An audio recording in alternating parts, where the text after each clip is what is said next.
Good morning, everybody. Welcome back to Shooting the Shelf, Season 4, Episode 14, which I think is Episode 144 or something like that. I don't know. Math.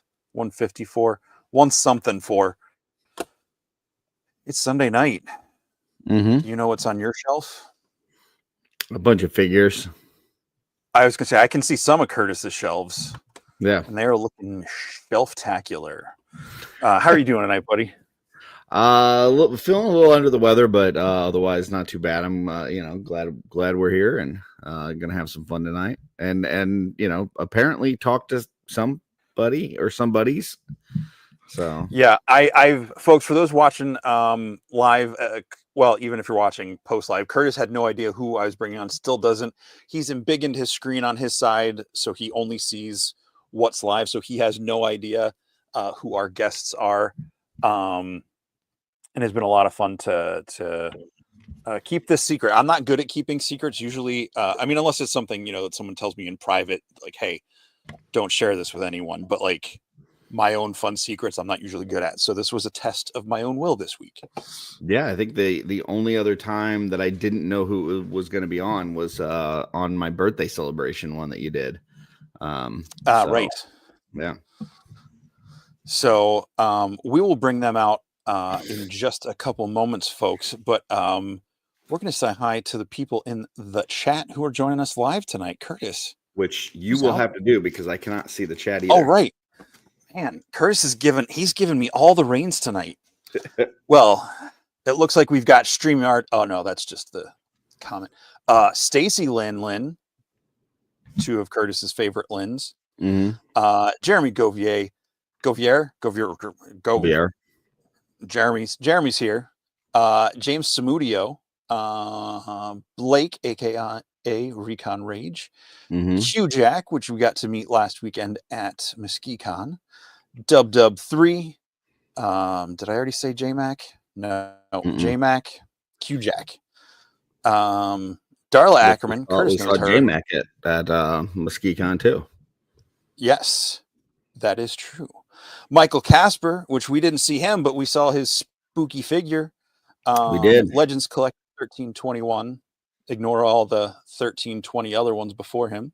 Mm-hmm. David Williams, Joe Gonzalez, Brian Lynn, aka Carver Custom. So we got three of the Lyns here.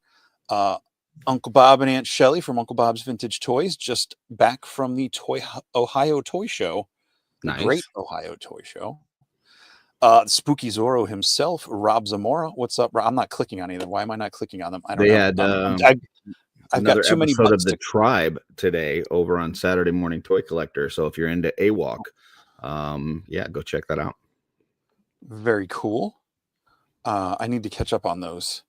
I am TJ Williams. H is silent. There we go. Alberto Morales, William Houston, which we also got to hang out with at MesquiCon last week. Mm-hmm. Cool guy. Steph, Action Figure Girl, is here. Thomas Belay, Dave Orkin, Kevin McCoy. So we got one of the McCoys. It's two Orkins, three Lyns, one McCoy. Yes. And that's it. Well, one of our guests is here. Ooh. So I'm going to assume it was maybe my technical problem in sending the wrong link earlier that the other one isn't here yet, and hopefully we catch up. But for now, let's welcome the first of our two guests to the stage. Hey, it's David. Howdy. What's going on, man? I'm just hanging out with you guys. Nice. How are you doing? Doing great. Good. We're just talking about you in one of our chats today. Hopefully good stuff. But if not, I understand. Yeah, the Oz was putting together thumbnails for all of our streams that we're doing next week for the 24 hours. Yes. And they've got your artwork of the dragon on there. And somebody was like, did somebody clear this with David first? And he's like, yes, absolutely. I ran it by him beforehand. So, appreciate that. Yeah, we'll get into all that talk more, but our other guest is here. So, welcome back to the stage for the second, third. I don't know how many. I know it's at least the second, if not more than. Yeah, I'm either getting some sort of crude hand gesture or that was a 2. Thomas Belay. Oh, nice. Got both the Arizona boys. What's going on, guys? Very nice. That's awesome. How is everyone? Doing excellent. Yourself? Doing good, man. Just trying to stay cool. Sweet. Oh yeah. Collections are you guys getting hot behind out there? both of you guys? Yeah, it's what was it? Well, I think we were up to 80 today. Oh. Which was a cool day. Mm. I think yesterday was 92. Mm. So, now it's sleeveless summer. I forgot Nice. to get the memo on that one, but I was sleeveless earlier. There we go.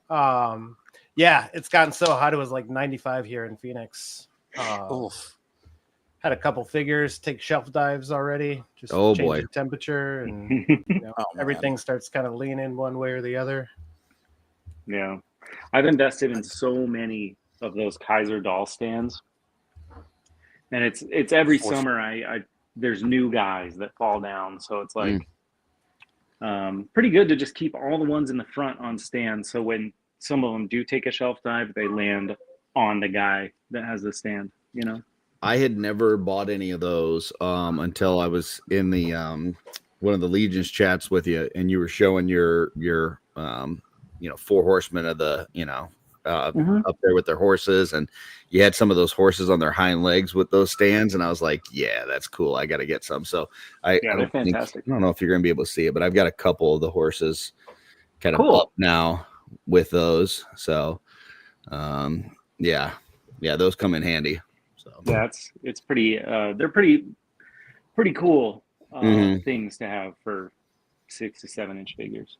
Yeah, I don't know. It seems like with the horses, I have a hard time just getting them to look natural standing.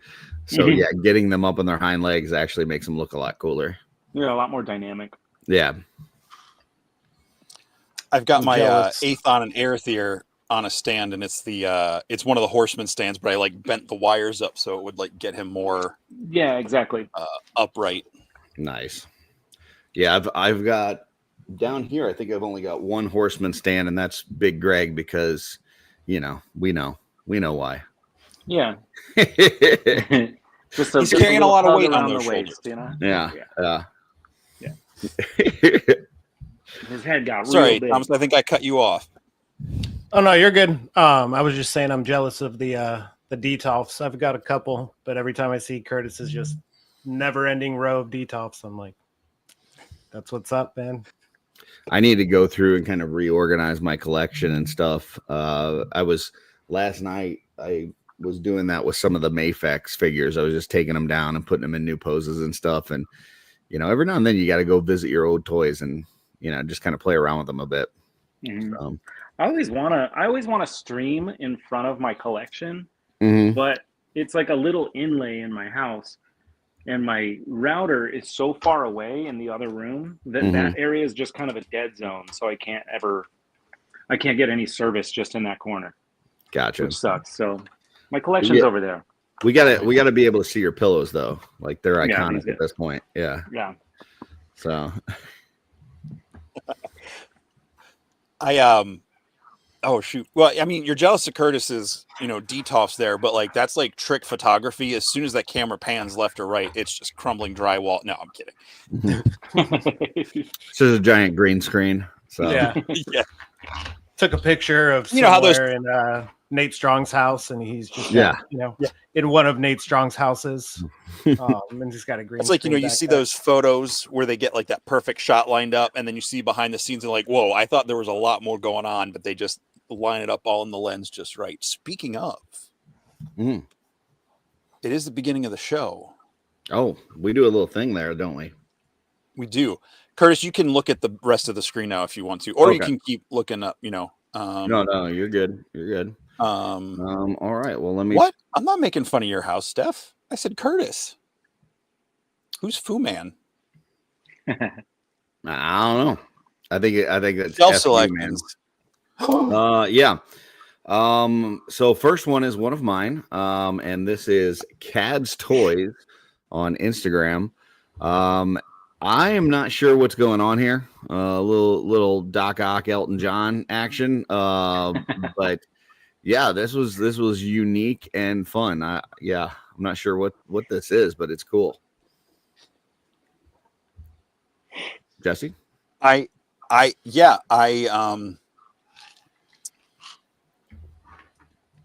trying to think of a song pun, but like none of the lyrics are coming to mind fast enough to do it. So, but this is an awesome shot. This is a lot of fun.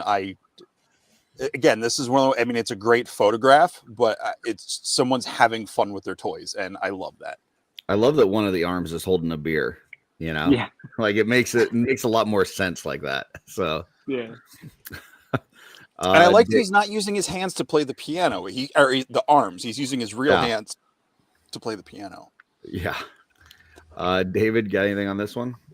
This looks like a proper comic book cover. Like you could see it sometime in the 80s that you pick up like Spider-Man number 38, and it's just Doc Ock destroying Peter Parker. This is awesome. I actually really like it. Thomas? Yeah, man, it's a great shot. Like David just mentioned, maybe it's like, once a month they do a series and it's like, all right, all the comics this month are featuring Elton John, just different characters as Elton John. Mm-hmm. They've been known to do some weird things like that, so who knows? But I've seen a couple really funny shots using that Doc Ock. This one's really great. It's like a super clean shot on top of it being, funny and everything at the same time. So I like the mash of the two. And that bowl cut hits pretty close to home. I think I had one of those for quite a few years, when I was younger. So that's the kind of haircut that I see now as a bald man, and I think, what a waste of a full head of hair, man. You could have done anything, and you chose that. This was sent to me by Dub. So yeah, thank you, Dub 3. Appreciate that. Next one is one of Jesse's. So this one I'm gonna have to wait. I always have to wait for it to catch up on my other screen because I cannot see my StreamYard text. All right, so I'm not a bird or a plane. Is that what it says? Yep. I have no context for what this image is except cool. I love the dirt trail coming up from the motorcycle and whatever that thing is in the air. It's really fun. And for being very monotone, monochromatic in color, it's given a lot of energy and life. I really like it. Yeah. I'm not sure how they did this. I don't know what all went into this. But it's really cool. I like how this came out. I just have no idea how they did it, but Thomas, we'll go to you next. Love it. Great shot. I considered sending some shelf selections, and then I remembered Curtis always picks so many. I didn't want to draw us out too long. So, but I almost sent this one to you, Jesse. Keeping the secret for the week, I almost sent it to Curtis and was like, wait, he doesn't know who's going to be here. So that would have been, but yeah, this is great. Sully, I'm not a bird or plane. He's been doing a lot of these like layered photos. So definitely check out his profile. There's a lot of really cool. I haven't seen too many people use this, taking a couple different shots and meshing them all together. So it's really cool to see him push the art in that way, where this is almost like a poster you would see somewhere, Yeah, for sure. David. Yeah, I like this a lot. I like how it breaks up and it looks like locusts in the background, like of the big smoke version. But yeah, it's just a really creative shot with a lot of skills that I have no idea how to use. This reminds me of, there was the old commercial back in the day. I think it was like Maxell that did like the cassette tapes where the guy turned on the music and like the wind starts blowing like everything back. And I don't know. Memorex, is that what it was? Is it live or is it Memorex? Yeah, it just would like this kind of reminds me of this. There's just a lot going on. So, all right, next one is one of mine. This is Mateo. Sorry, Matea. Matia underscore toy underscore photography. And I think this is one of those fajitas, something like that, like a chicken fajita thing. I'm not familiar.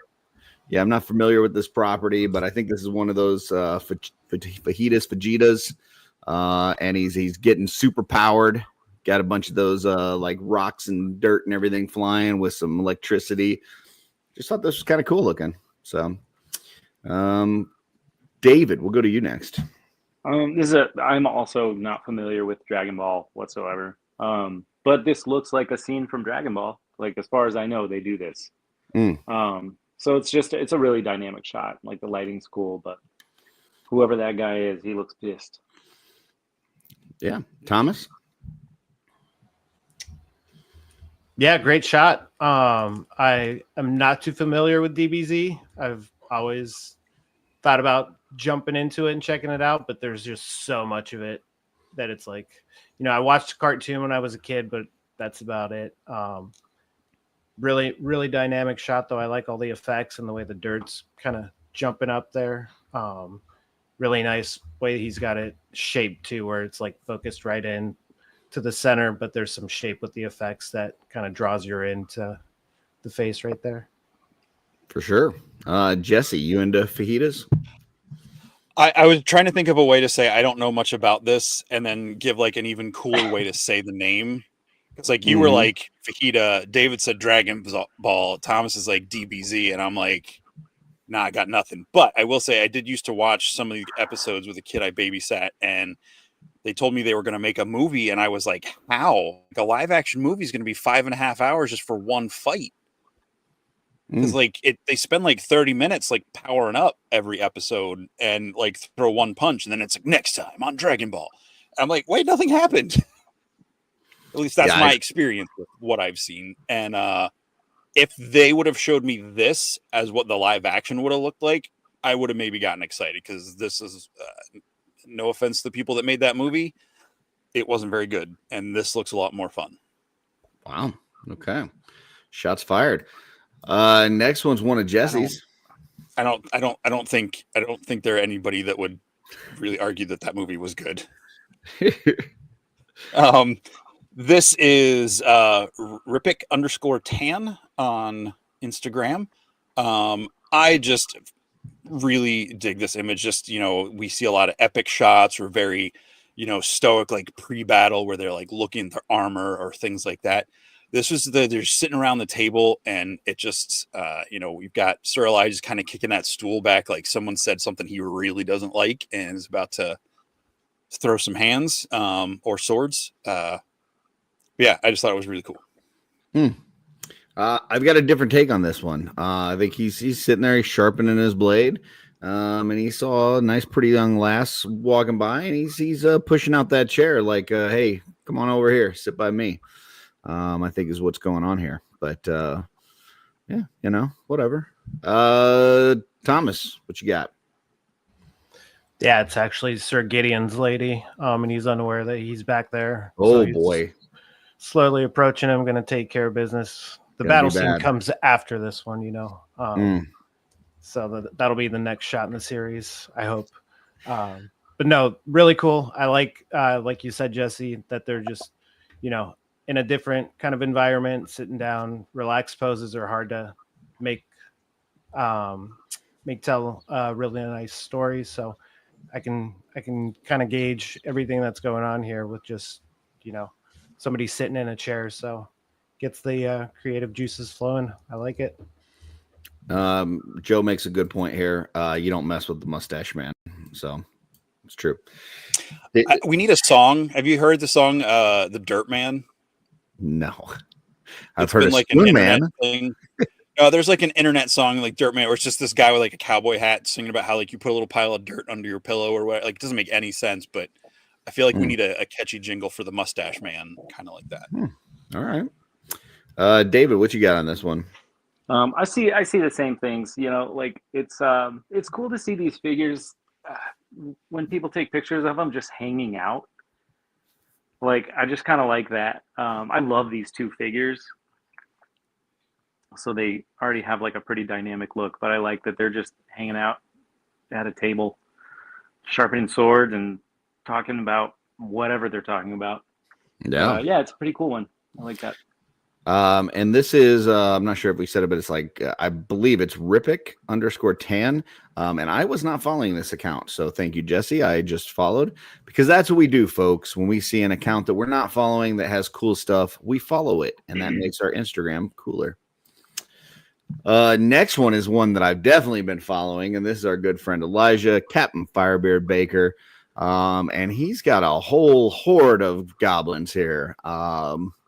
Very cool outdoor shot. I love the entire like scenic shot that he got here, but then also just like I don't know how many goblins here. There's a lot of goblins. That must have taken a long setup to get that ready like this, but really cool shot. I like it. I counted this I'm morning. counting at least 10. 11 to 13. Okay. Okay. Maybe I counted wrong. I don't know. It was early. It's like one of the first things I saw when I woke up. But It might be a rock that I see. just imagining Elijah taking all these out, he's got a bag full of goblins just walking through the city, getting on his way to this location. It's pretty funny. I never really imagine Elijah setting up these shots. What I imagine is all the other people watching him set up these shots. It's funny. Like, what is this guy doing? So I showed my wife this picture actually this morning. And was like, look at this. Elijah brought out, 10 figures for this shot. And he probably had more in his bag for different shots or something. But I would love to, come across somebody that's doing this out in the wild. And it's like, what are you doing over there? I've had people ask me when I've taken shots outdoors, like whenever we're traveling or something, it's always like kind of an awkward situation because you don't know how to answer. I'm like, I'm just taking pictures of my toys, man. And it's always like the old grannies that want to know, like, oh, what are you doing down there over there? All right. Thought you looked like a grown man, but I guess we learned last week if you show a granny a picture of a horse you've drawn, make sure that horse looks perfect to life or you'll get criticized. This is true. Right. Before we move on though, Curtis, poor Dusty. I always get these looks, but it's when I do my pictures at like those like World Heritage sites, where it's like a 3-hour wait for your turn, and then there's just that line of people behind you watching you sit all your toy. No, I've never done that. That would be hilarious. Yeah, I think next time you know what I'm talking about? Yeah, when Elijah and Faisal go out together, one of them should be taking the photo of the toys, and the other one should be taking photos of all the other people around and just like getting their expressions. And that should be like the series. Like they post this picture and then 6 shots of people that were standing around. So it's like on Instagram where they get a picture of, something historic and it's like a perfect shot. But then when they pan out, there's just like crowds and lines of people, right? Yeah, exactly. Yeah. David, thoughts on this one? I love Elijah's outdoor shots. Like whatever place that is, it looks rad. Like I know that he lives overseas. And I just imagine the landscape is so much cooler than everything here. Yeah, they do have a lot of really cool spots with some, castle ruins and just different stuff like that. It's definitely different than trying to photograph in your suburban neighborhood. But it's I also think that cool, one's like just an old Costco. Tesco's or whatever they have over there. Okay. Like it was knocked down to rubble and that's all that's left. So yeah, they just moved into a bigger warehouse closer to town. No, sir. We didn't see you playing with your toys. Jesse, thoughts on this one? I thought I already went. No, awesome. you just said the great. count that you thought you had. Yeah. They seeing a big group of them like this is really cool, and having my boy Gonks out front is right where he should be. Yeah, absolutely. Apparently you guys have some cool Western ruins in your area, so may need to bring Joe along with you guys, do some photos outside. So We'll see. Eastern ruins would be weird in Arizona. Yeah. Next is one of Jesse's. All right, I am again. Is it toys? Is it toys and photography? Okay, I'm pretty sure I grabbed this and then I got tagged in it or sent it or something. So I was like, "Ha, I'm up on you before you even did that." I've been waiting to talk about this one all week. I don't have a lot to say other than it's really cool. This figure is really awesome. I love whatever that mech is, but it just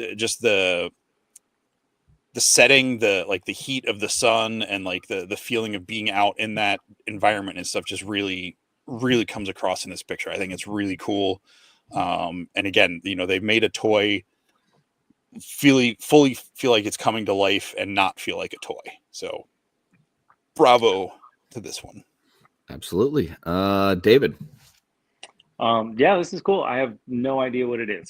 I don't even know what kind of toy that is. I think is it the Metal Slug ones? Or something like that? That sounds familiar. But yeah, it's a neat little shot. Like I said, I don't really know what it is, but it looks cool. I like it. Thomas? Yeah, I'm not too familiar with this line either, but I like the shot, kind of dystopian vibes, right? Really, really nice. It's cool seeing like a robot mount too. Not something you see too often. Well, I was looking to try to see what it says on there, and I don't see a name of the figure, but Toys and Photography says best figure of 2025 so far.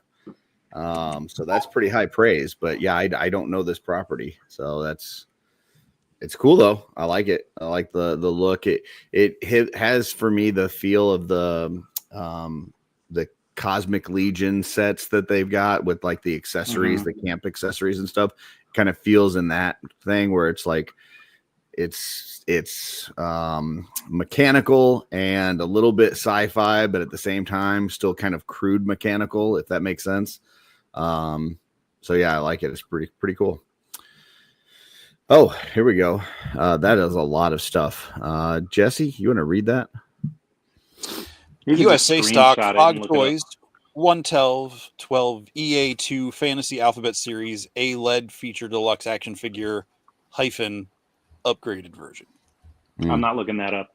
Yeah, that's a lot of words. I feel like if you look up Alphabet Series or Fantasy Alphabet Series, you might find it. Sure.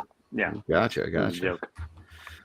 Next one is the.collector.0. Another cool shot with Elijah here coming down a set of stairs. This was a new account for me. So, once again, we see cool new accounts. We follow them. I like the whole, diorama setup with these kind of ruins and the brick wall and steps and, just the skull placed there at the bottom. And he's, carefully, descending these stairs and yeah, just cool shot. So Jesse? This is a fantastic shot. It just feels like maybe this is later in the day from that shot we saw earlier with Elijah sharpening his sword. He's out on the battlements or he's gone off to whatever his mission is. And just the amount of detail and thought into this setup is really cool. I really dig it. Cool. Thomas? I like it. Just moody castle ruins. It's really nicely lit too. Like the contrast of that light coming, kind of that god lighting coming from the top. Yeah, really nice shot. Been enjoying seeing all the Necronominus figures kind of taking the spotlight in photography. It's been cool. I think that that little hammer weapon is like my favorite weapon now from Mythic Legions. Like I just love that. It's so brutal looking. David, thoughts on this one? I would love, I've never seen it on Shooting the Shelf, but I would love for one of the people that were asked, what do you think of this shot, to be like, that sucks, dude. No, this is this is awesome. Like it just and today's the day. Yeah, I'm all this really sucks. No, this is awesome, man. Again, it's like a super moody shot, but like these figures are so like next level looking that it Mhm. is like he just looks like a brutal knight, just walking around with a hammer, Yeah, That's and sick. it's as cool as that face sculpt is for this figure. That this new bucket helmet is awesome too. Yeah, that was one I had to have two of, and I had to have them both set up, because Yeah. it's like this helmet is slowly becoming one of my favorite helmets. It's just got a lot of personality Hmm. for being a bucket. All right. Last one of Jesse's here. This is Junkion Crafts and Builds. This is our friend Mike we had on not too long ago. I was trying to figure out if there's some sort of effect or something done to this. Hmm. But whatever he did, it's really fun. I not really thought of the tuberculi with fire, but I think this is a really cool vibe, really cool look, and it's just a fun pose, really fun colors, and like I said, I'm not sure if this is like an illustration or an effect. I thought he said take it. He took a photo, but I don't know. It's awesome. I think what happened here, Trapicula is getting ready for, go out in the town. Took a little selfie, was like, I don't really like the way that I look.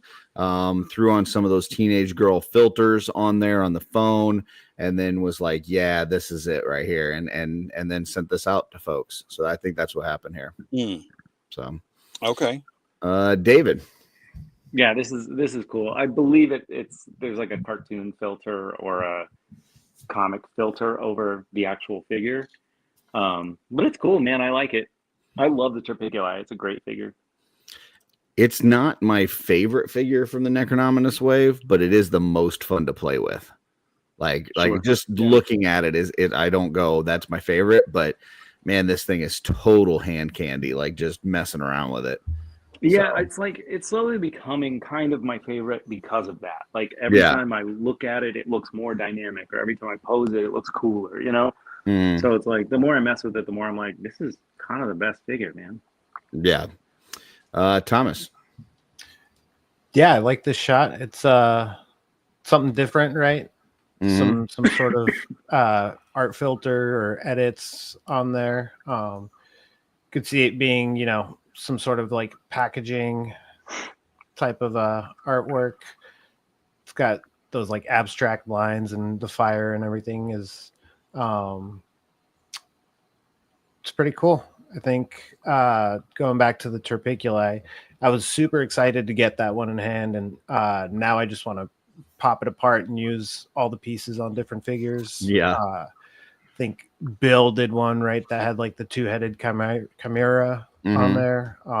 That looked really rad. A lot of people being been able to use stealing his that belt to use on the barbarian.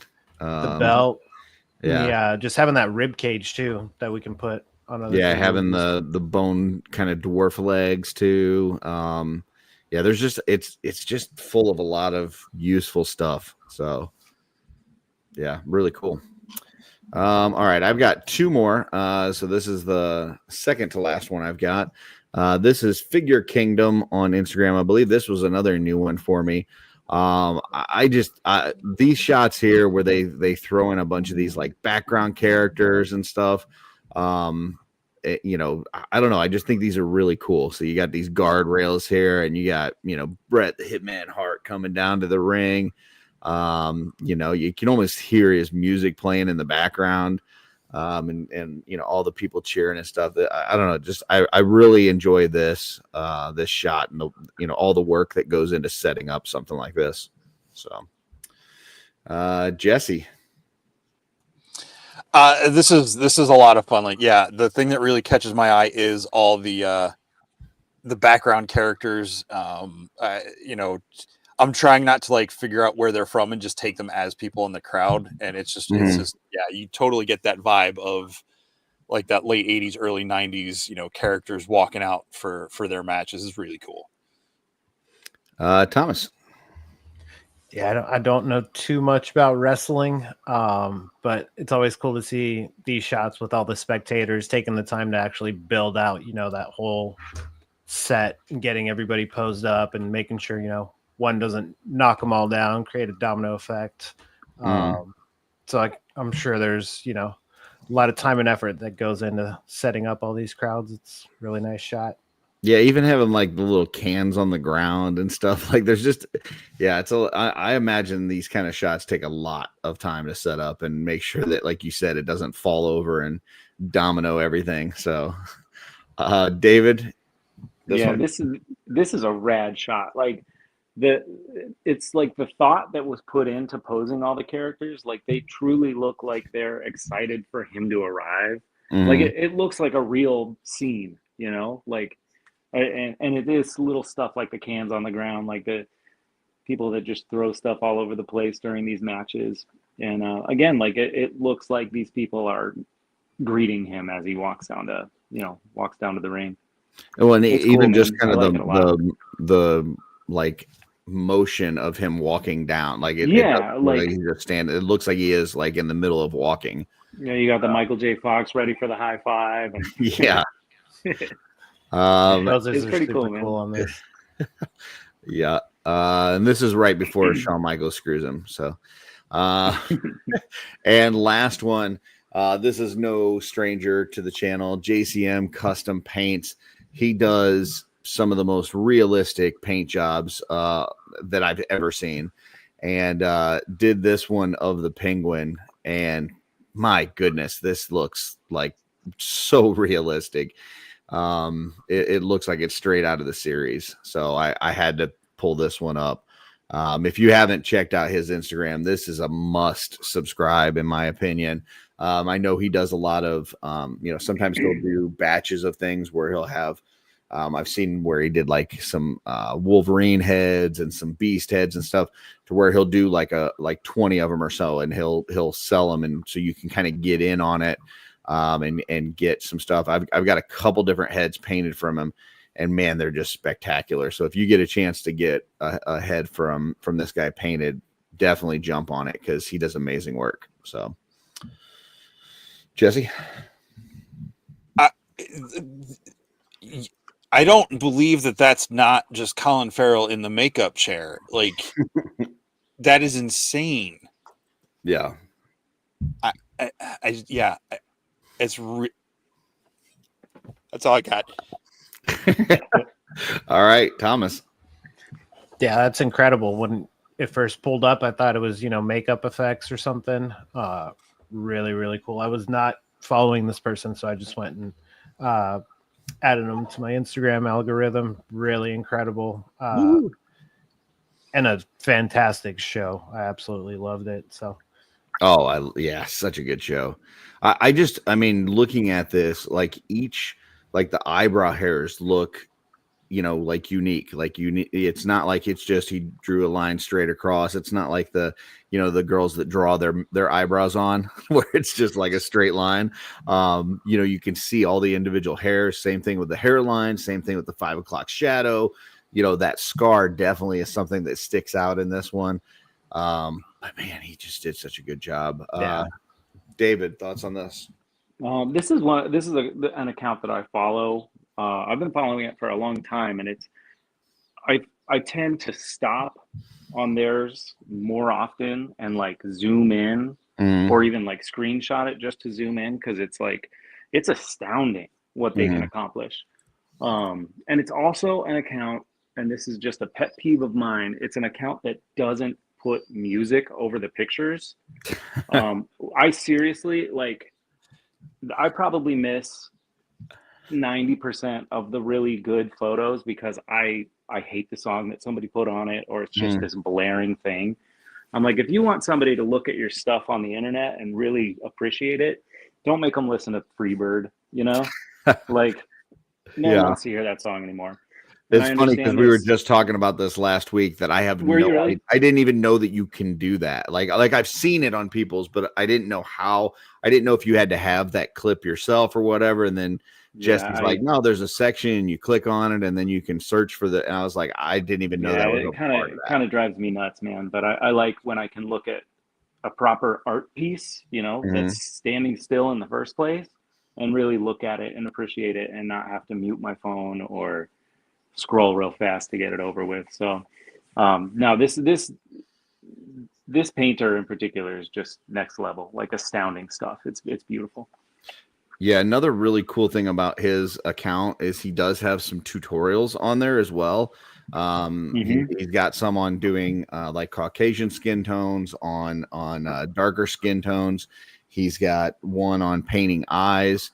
So in addition to just having really cool art, it's a great place that you can kind of save some of those pages to refer back to if you're just getting started on painting, human Absolutely. head. So. Absolutely. And to be steered in the right direction by somebody that produces such high quality stuff, it's like it'll make you a better painter, a better creator. Yeah.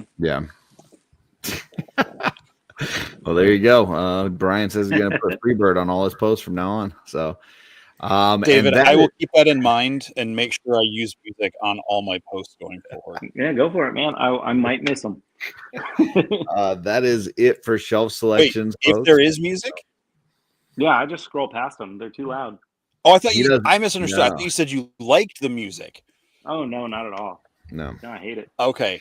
That was a contrast in my mind for the don't have music coming out of your phone or your phone call on while you're in public. I was like, wait. Typically my phone's on mute, but every once in a while the only thing some blaring song you don't want to hear. Stories okay with music? Oh yeah, I mean that's when everybody uses it, The only thing David hates worse than that is people listening to their phone out in public. You just don't do that, folks. Don't like do I said, it. I'd like to start. I want to start interacting with people that do that. David will smack your phone out of your hand. Yeah. If he's tattooing and you're sitting there waiting because you're next and you're listening to your phone, like over in the waiting room, and you're listening to it with it up to your ear, or he's gonna just smack it right out of your hand. So yeah, be ready. It's got to be done. Do you remember those old? Did you ever watch Vines? Oh yeah, dude. Yeah, I love Vines. That one where the girl's walking down the street and she says something like, "But it was a roommate," and it cuts to the guy in the stairs like, "It was a roommate." Yeah, that just gets me every time. Paul, I believe that one was 1.6, but he does a lot of 1.12. So I think that one was 1.6 though. So, all right. So, what else we got, Jesse? What do we want to talk dude. about? We're all done. Nice. See you later.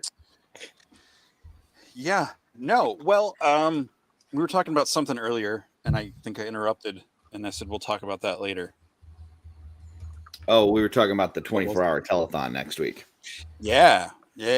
So next, Curtis, can you tell us a little bit about that? I know it's starting next Saturday, pre-show with Purple Gang Gang, and it goes until the end of our show Sunday night. Here's the thing. It starts. I believe there's a red carpet for Saturday Live.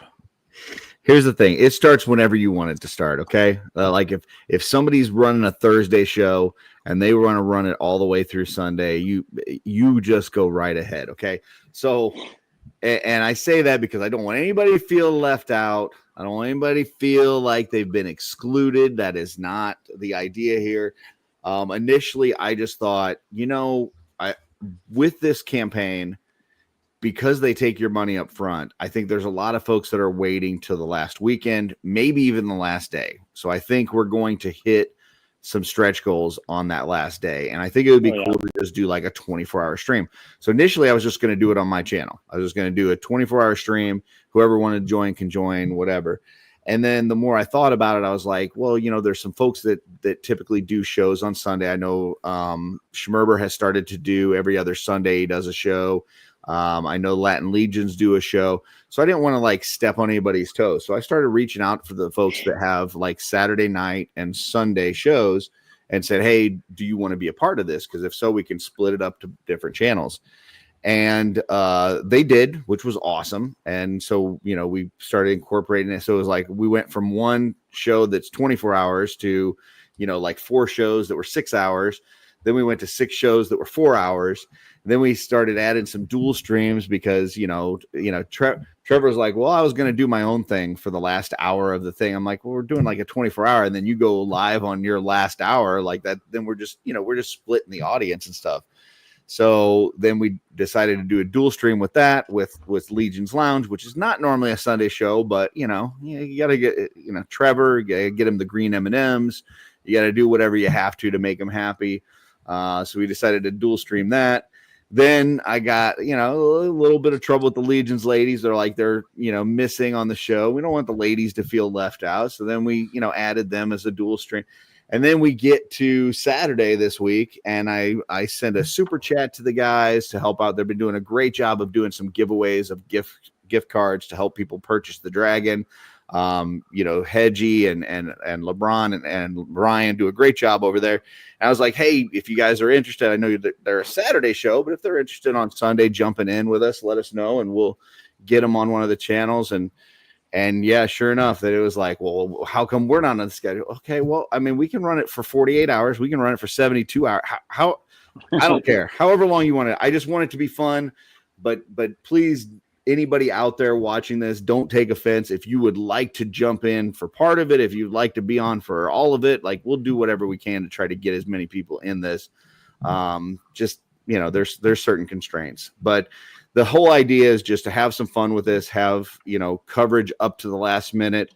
I know that Jeremy Gerard is going to be giving us some updates on the regular basis to see like how things are progressing. I think he's going to jump in a few times. I heard that Cornboy may even jump on one of the streams. So I think it'll be a lot of fun. We're hoping that we'll have some people that do make their purchase on that last day that want to jump on and talk about it. How many they purchased, when, what made the final decision for them? Were they on the edge? Maybe there's somebody that needs some enabling. Maybe they need to come on and they need us to talk them into buying it. We'll do that too. So it like I said, it should just be a fun thing, but it is starting whenever you want it to. But the one that we've got on the schedule is starting at 9:00 on Saturday with the pre-show for PGG. And then it goes through all the other channels. So should be fun. I'm hoping it is. So yeah, it'll be a fun weekend. It'll be one of those things you can have YouTube on just kind of all day in the background. Yeah. Considering, I mean, it's all of our friends, like at any point in the day, there's going to be somebody,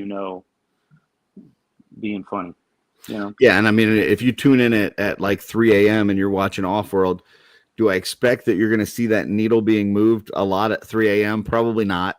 But, no. But if you want to come on and you want to listen to some people talk about it, we will definitely be talking about it. So, yeah, it'll be interesting to see, how often Jeremy starts providing updates the closer we get to the end. Because it's been fun having that daily update in the morning. You wake up and you go to Source Horseman, find the update for the morning. So that's been really fun to track. But in those last couple days, I mean, I imagine prior to the last day, he might even see some upticks in numbers and start giving out some updates. But it's been cool to see, every morning logging in and nice, that's unlocked. And I think, like you said, a lot of the orders will potentially come in at the very end with, being charged right away. People might be extending and waiting until the last minute. I know I do that with most of the pre-orders, right? It's always I end up getting an all in, but for some reason I wait until like an hour before the end. I know Jeremy's mentioned that people do that before, and I'm one of those guys. I don't know why. It's like I already know what I'm ordering, but I'm gonna wait until that last second and just, all right, let's do it. So I often do that with the pre-orders just to make sure that I know everything that I want to order, right? Like that I'm only making one purchase. I'm not, because like with Necronominus, I think I made like 4 orders. It's like, man, if you just would have been patient a little bit and just waited until you knew what you wanted, you could have placed one order for all of it. So I do it immediately, only because once that money's spent, it leaves room for life to happen throughout the month. Yep. And it's like, if you're not thinking about that until the very end, there could be a part in the middle of the month where you're like, I need brakes, I need tires. And to pay for brakes and tires and a whole new wave of figures in the same weekend seems worse for some reason, Yeah. But if you just, stream ends, pay for your thing, you don't have to worry about that for the rest of the month, Looks like we got an update from, I believe this is Tanya here, says, loading my talk with him now. He said that at least every hour he'd update. Didn't say when he would start that, but I'm pretty sure it'll be in the morning for Sunday. So yeah, Cool. maybe once an hour throughout Sunday, and we'll see how it goes. I think that the Friday is going to probably be an uptick. Like Saturday morning, we'll see a big uptick for that last, like, you know, 'cause a lot of people get their paycheck on Friday. So that'll be the last paycheck for several folks. So, you know, I think that we'll see an uptick there. And then, yeah, throughout the weekend, we'll just see it steadily climb and hopefully we can get a few more stretch goals unlocked. So I'm curious Yeah, I how mean- many people pop in on Monday and go, "Oh, wait, I didn't know the pre-order was going to end on Sunday. Damn it, I was going to get it." yeah. Tends I to have happen. seen some people like trying to strong arm them into, well, if you would only extend it out for this much time, I'd probably buy one or I'd buy another one. It's like, it is what it is, man. Like, Yeah. you know, we've known since November, either you want it or you don't want it. And if you don't, if it's not for you, you don't have the space, you don't have the funds, you don't have the interest, whatever, that's fine.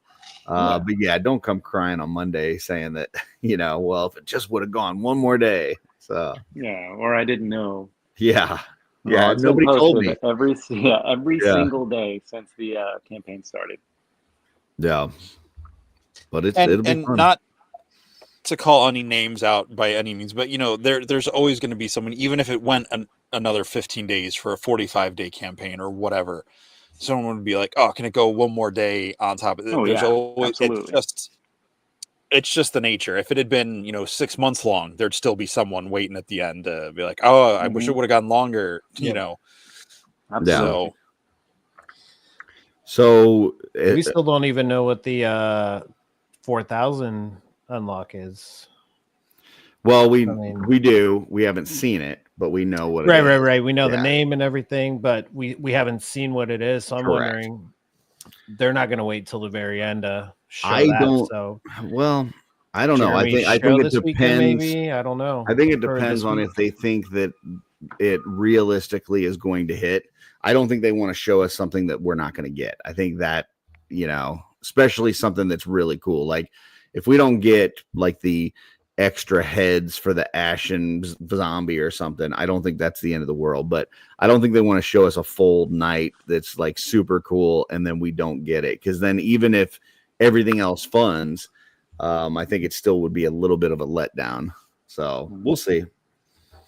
But I think that's something that if all of a sudden Sunday's numbers are tracking really well, you know, it could be something where he just pops on one of the streams and says, "Here it is. Here's what you're going to get," you know? So I feel like maybe it was at the meetup at MesquiCon last week.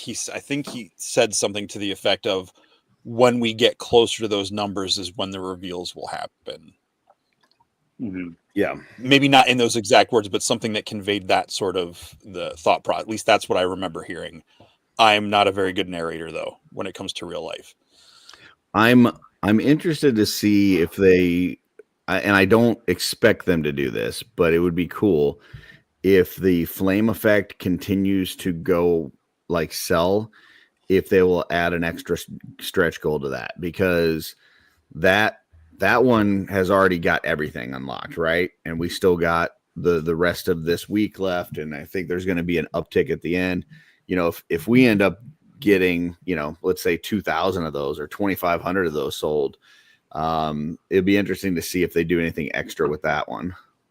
So but because that one's fully unlocked, and then the wings, we've got the wing itself, right, and the initial, we just don't have the bonus for it. And then on the Benegar, we're still working on the upgrade kit. We're getting close, but yeah, pretty close. I can see that happening by Saturday. Yeah. I would bet on the soft goods getting unlocked. We're only 200 away, I think. Yeah. From that. Oh yeah, But I think we'll get soft goods. It would be cool if something else was, you know, added to the fiery set, but I mean, all of them already with what we've unlocked so far. I think it's killer. The wings are definitely the hardest sell, but even those, it's like I need to go all in. It's just I don't know what I'll I will do with say them. the wings, getting to see. I think there were shots of Joe Vasapolo holding them at Toylanta. Toylanta, yeah. He had, I think he had him out next to it. It wasn't as perfect as it being in and seeing the actual articulation and everything, but like I think it really helped show off the dimensions and just how big. And even though there's a very similar feel to them, they are definitely more stretched out and way bigger. Yeah, I saw a picture today of Brad holding it, and it like is as long as his arm.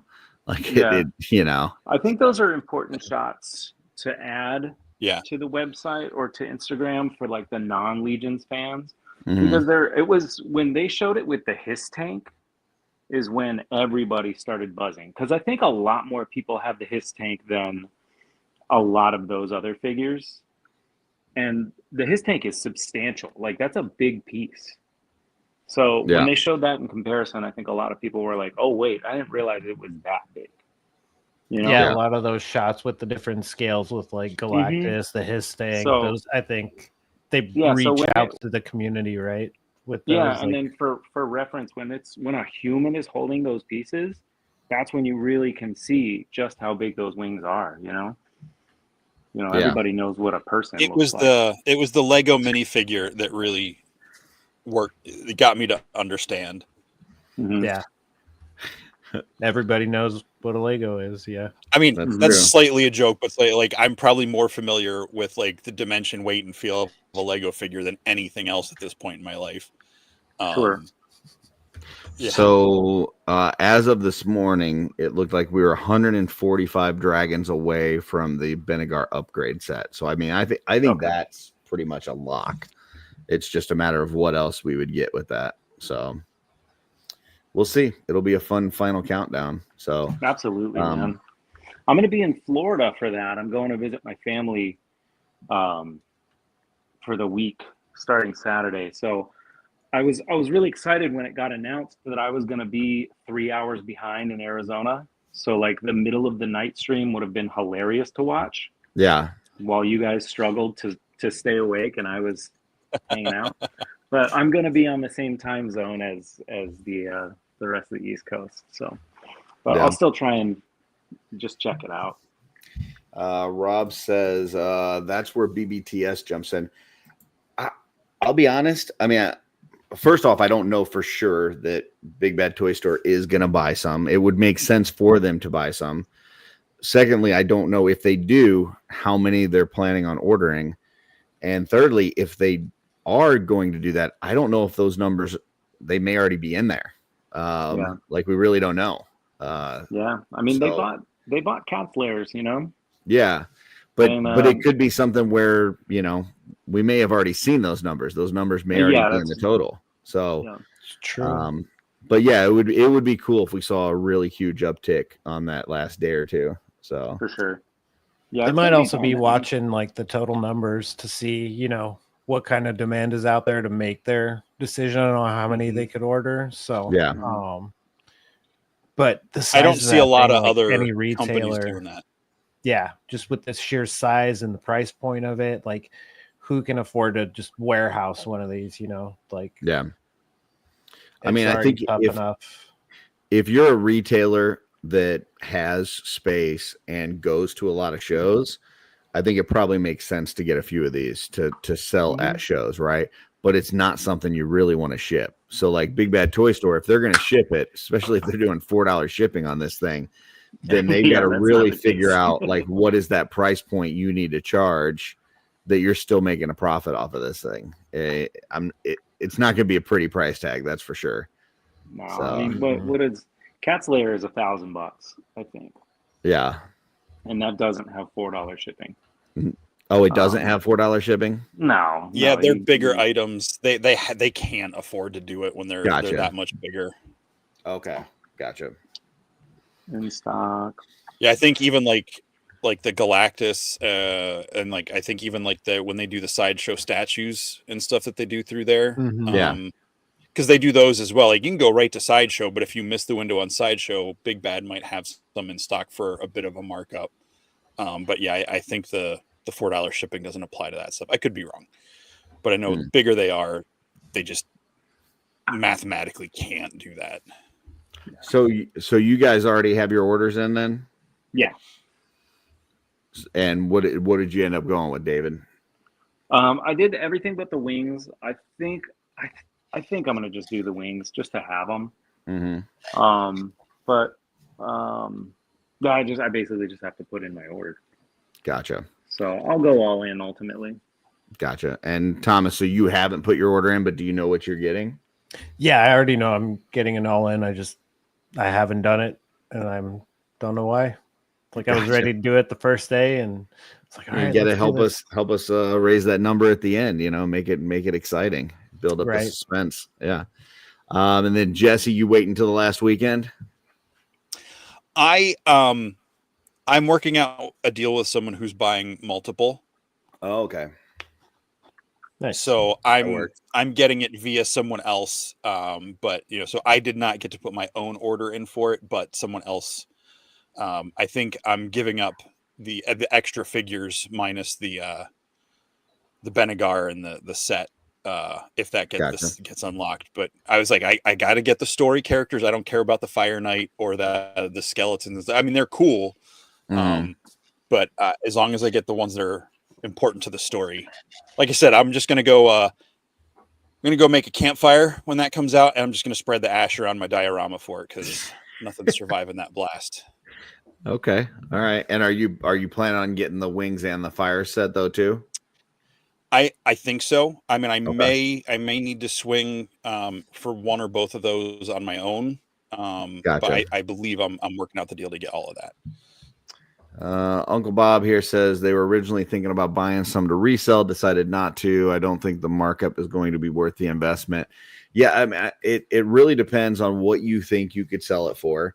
How much space you need to store it and transporting it around. Like when we were at Mesquicon this past week, I saw Travis had one of the Origins Eternia sets, and that thing is massive. Like the box. I mean, I'm not just talking about the playset, but the box.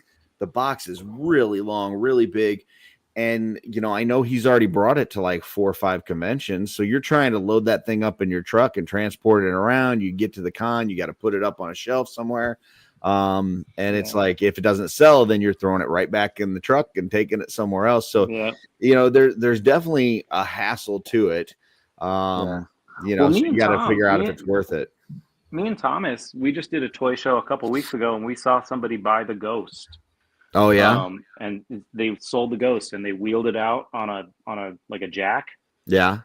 And it was like monumental. Everybody watched that thing leave the toy show. So the best part is I asked the guy afterwards, how much did you charge him for it? And I think he said it was like $650, so it was like $50 more. So like a $50 profit on that massive of a thing. Lugging that thing around for $50 for months. Yeah. That's I know. I could see folks like you were saying, Curtis, like Big Bad Toy Store or some of the bigger places that have the capacity to store it. Like Uncle Bob, I would be shocked if you guys had one in your store. I mean, just because the amount of space those boxes are going to take up, and even if you're taking them to cons, if you take 1 or 2 of those to cons with all the accessories, like that's going to be a huge chunk of space in your vehicle to get to a show that could be, a lot more other stuff that has, for the space it takes up, more value per square inch, Now, one thing not I think I don't want people to buy it. You know what I'm saying? Like, I'm not trying to diss the Dragon. Just like logistically, I don't think there's going to be a lot of these. No, everybody should buy one. Yeah, I don't know the markup. One, but I don't think we're going to see a huge markup on I don't know how. I don't think the markup on the Dragon's going to be huge, but I do think that you're going to be able to kind of subsidize your purchase if you wanted to sell like the Benegar and stuff, right? Yeah, Benegar is going to go for $250 day one. I think so too. So, if it's something where like as a retailer, you're like, hey, I'm going to sell this thing at a show and maybe I'm only going to sell it for, like you said, with the Ghost, like maybe $50 over cost, but I'm also going to sell that figure for $200, right? Like, so then maybe it's worth it. So Carver Custom says no better time than live, so I'm gonna order the wings now. So I'll have my Nice. all-in done. Check Very out nice. pre-orders only. It's funny because it's the shop app. I went to my cart and I had everything in it. Yeah, So- Uncle Bob makes a good point here. Sorry, go ahead, Curtis. No, I was gonna talk about that, so go ahead. He just says you guys are comparing HasLab products with known properties like Star Wars Thundercats, and even those are a hard sell. This is a big dragon to most toy collectors who don't know Four Horsemen or don't collect Four Horsemen, and that's an accurate point for people. I think sure. I think that goes both ways though, because I think like for instance with the Ghost, you're only buying the Ghost if you're really into Star Wars and into that specific version of Star Wars, right? Whereas a big dragon, you don't have to collect Four Horsemen stuff to go, that's really cool and I want that in my collection. Like I think you're going to get some people that want to buy a dragon that are D&D folks, or maybe they're just sci-fi nerd, or like sword and sorcery nerds. Like you're going to have some folks that maybe even aren't even toy collectors that are going to want a cool dragon just in their house. So while I agree with you that it's not, you don't know that it's not as known a quantity as like Star Wars or G.I. Joe, I also think sometimes that can work into the benefit. So, and I think it's just more it's the known factor of Star Wars. Like we've seen all these big projects have been for known stuff. Yeah. Versus this is a lesser known product. Like it's gonna, it's just more of a gray area around it. But I mean, you're both making good points in my opinion. Do I see people at a show dropping $1,000? Well, it depends on what you're talking about for $1,000. If you're talking about for the all-in, absolutely.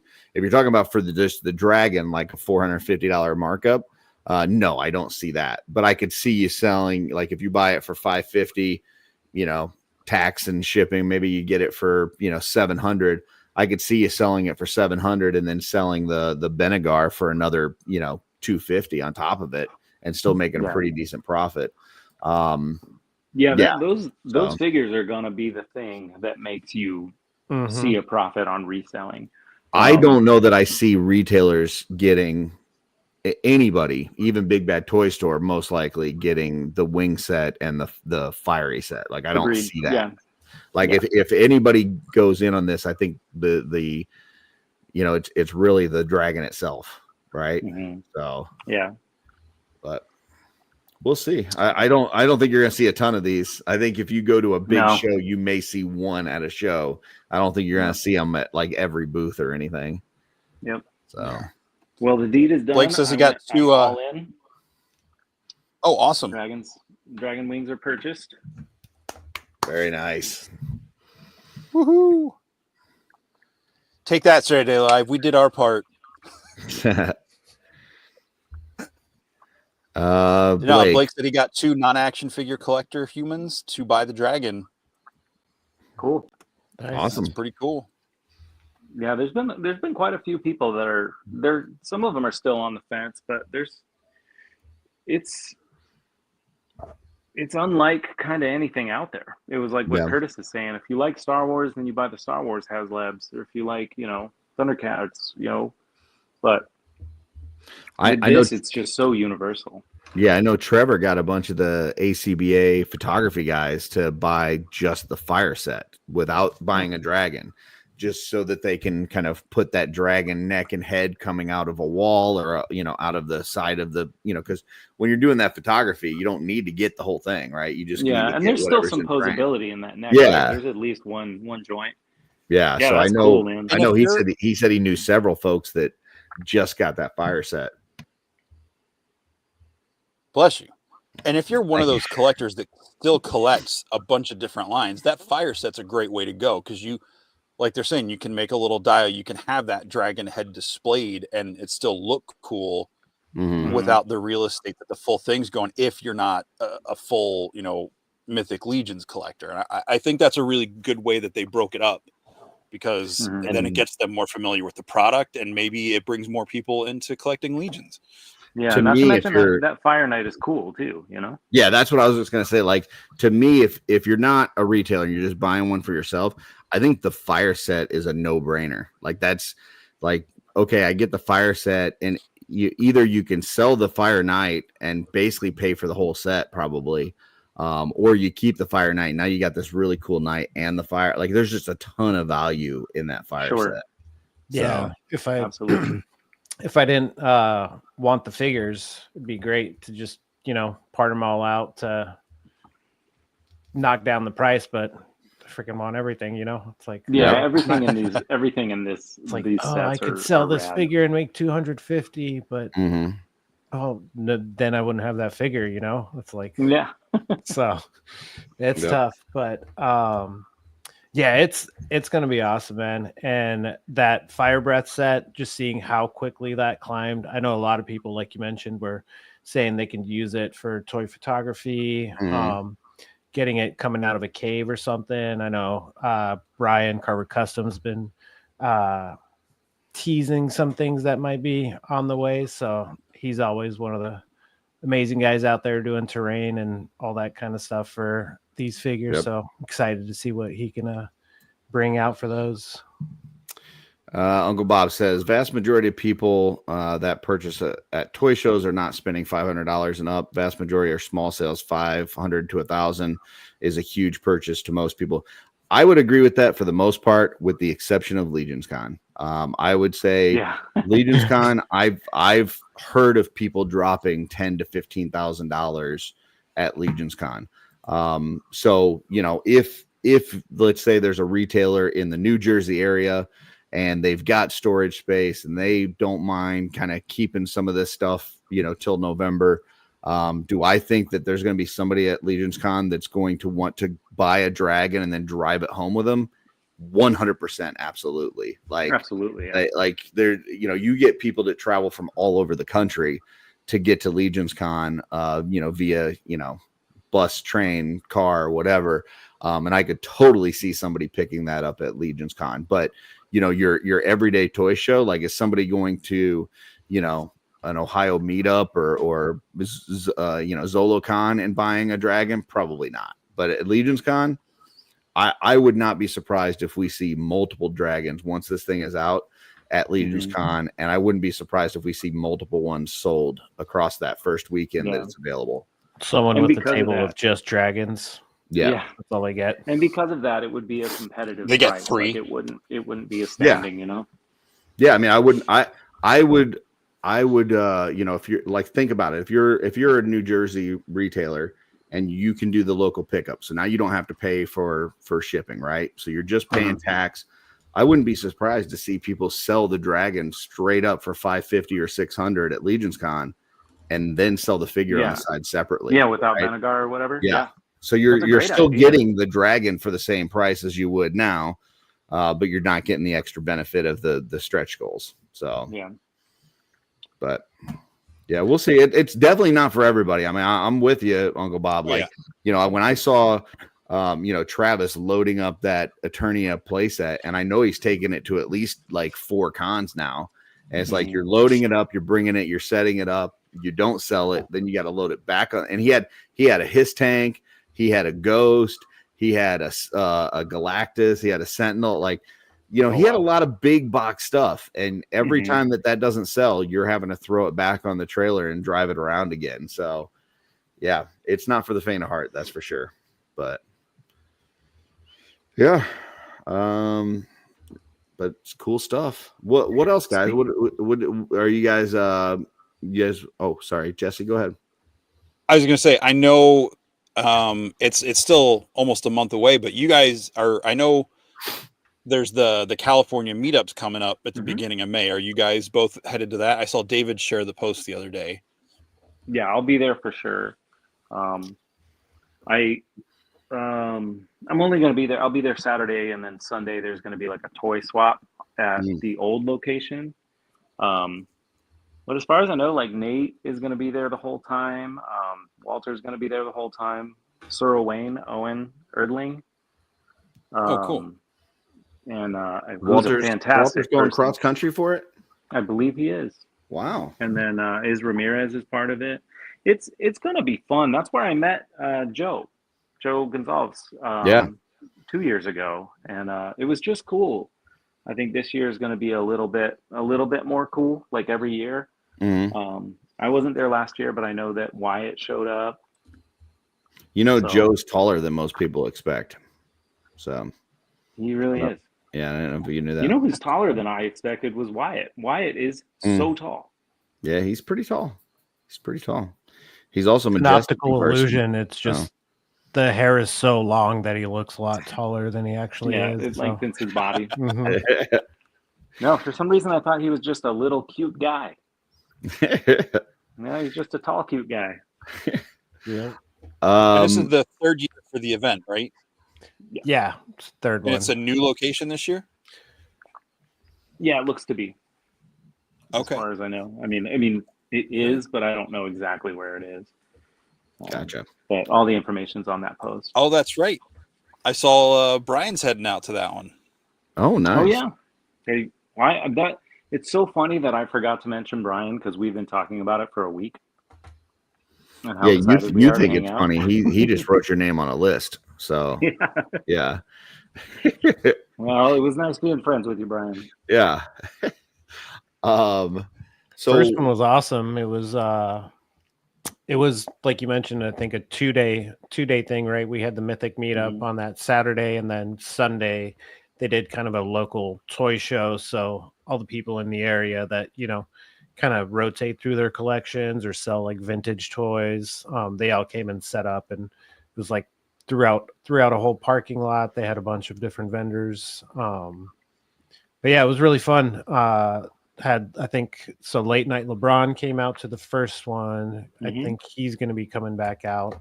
And then, Brian said he's going to be flying out.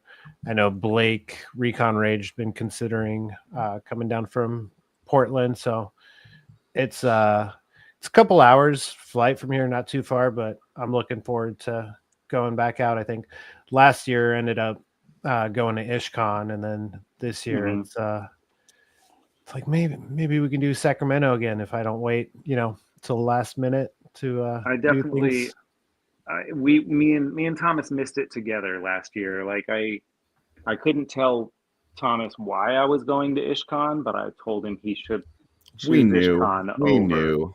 Come on. Yeah. So it'll be cool to go back. It'll be cool to hang out with Thomas again. Yeah. Toylanta looked like a great time this weekend. I'm like, all right, we've got our own little version up in Sacramento that we need to get popping with our friends over here, represent the West Coast. And if there's any, I believe there's going to be barbarians there, which is another thing people are still picking up. So at what point during the week this week do they announce your dragon pen being in with the set? Is that I was gonna wait until the campaign was over. But that design is on a t-shirt now. Oh, you can order it from Store Horseman Apparel. All Retro Rags. sizes. Yeah, Retro Rags. Nice. But we have a couple of things in the works, but it is available now. I made a post on Instagram, and I feel like the Cabal people are different than my Instagram followers. Like my Instagram followers, I already kind of know everything about everything. And I think the Cabal is a little bit more like a smaller group of people that are very specific to Mythic Legion. So I was going to make a post. Mine's being shipped right now, so I was going to wait until I have it in hand to show. But well, I see it on here now. That's awesome. There's actually when you first go to Retro Rags, it shows it has a thing with Bayeth at the top, and you click on it and it pulls up. Very cool. Yeah, so those are available now. I saw the faction logo one last week, so I'm excited. I'll be definitely picking one of those up. Yeah, we established it was just going to be the dragon head, none of the weird words. Yeah, it's got you got hoodies and sweatshirts and t-shirts and everything. So yeah, so that's like another moment in time that's super special. That it's it's official product, and I can't wait to see people wearing them on like the live streams and stuff. Because I see everybody wearing the Dork Lair shirts or some of the other people like that bought my shirts from Legion's Con. So Yeah. it'll be cool to start seeing people wearing dragon shirts. That's awesome. Yeah, it'll be cool. So then what, like Wednesday, Thursday, Jeremy will make the post about the pin being included. Is that what we're thinking? I haven't redrawn it for pin format, so we'll see. Oh, okay. It's a totally different approach to draw them as pins. Gotcha. So I would have to redraw the whole thing, which I'd be happy to do. Okay. But I think it would be cool to do something like that for a backer type thing. But Yeah. I think the faction logos would be more likely, because you know how we have the faction logos for everything. Right. I could see it being printed like that, which is also a fantastic design. I love everything Nate makes. You know. Yeah. Speaking of the logo design, I also saw that Dusty did one with the Benegar, and you guys have been posting those up with your hashtag Cabal Creations, so that's still going out there. You want to talk a little bit about that and what people should be using that hashtag for? Anything that's any sort of media that you would consider like art. I mean, we could label all of our stuff Cabal Creations if we wanted, because it is all technically art and it's all creative. But what Cabal Creations is typically drawings, whether it be digital or physical, color, black and white, sketches, and it's just fun. We have such a creative community that every once in a while, I think people don't realize that you can also just post your drawings if you're not a customizer. Yeah. And whether you're an established artist, or that's what you do for, a hobby, or if you just want to try it out, it's the same as customizing. Like, give it a shot. Like, draw a picture of your favorite character and hashtag Cabal Creations. So if I wanted to draw some stick figures and put them in there. Yeah, I think works for Richard Jones. You stay out of Rich's lane. Whoa! We're not gonna. Yeah, we're not talking about Richard's art here. He's on a whole different level. I ain't trying to touch that. So I mean, it's not like you can get a Bayethier blanket. You can get some Richard Jones blankets though. I sleep well under it every night. So,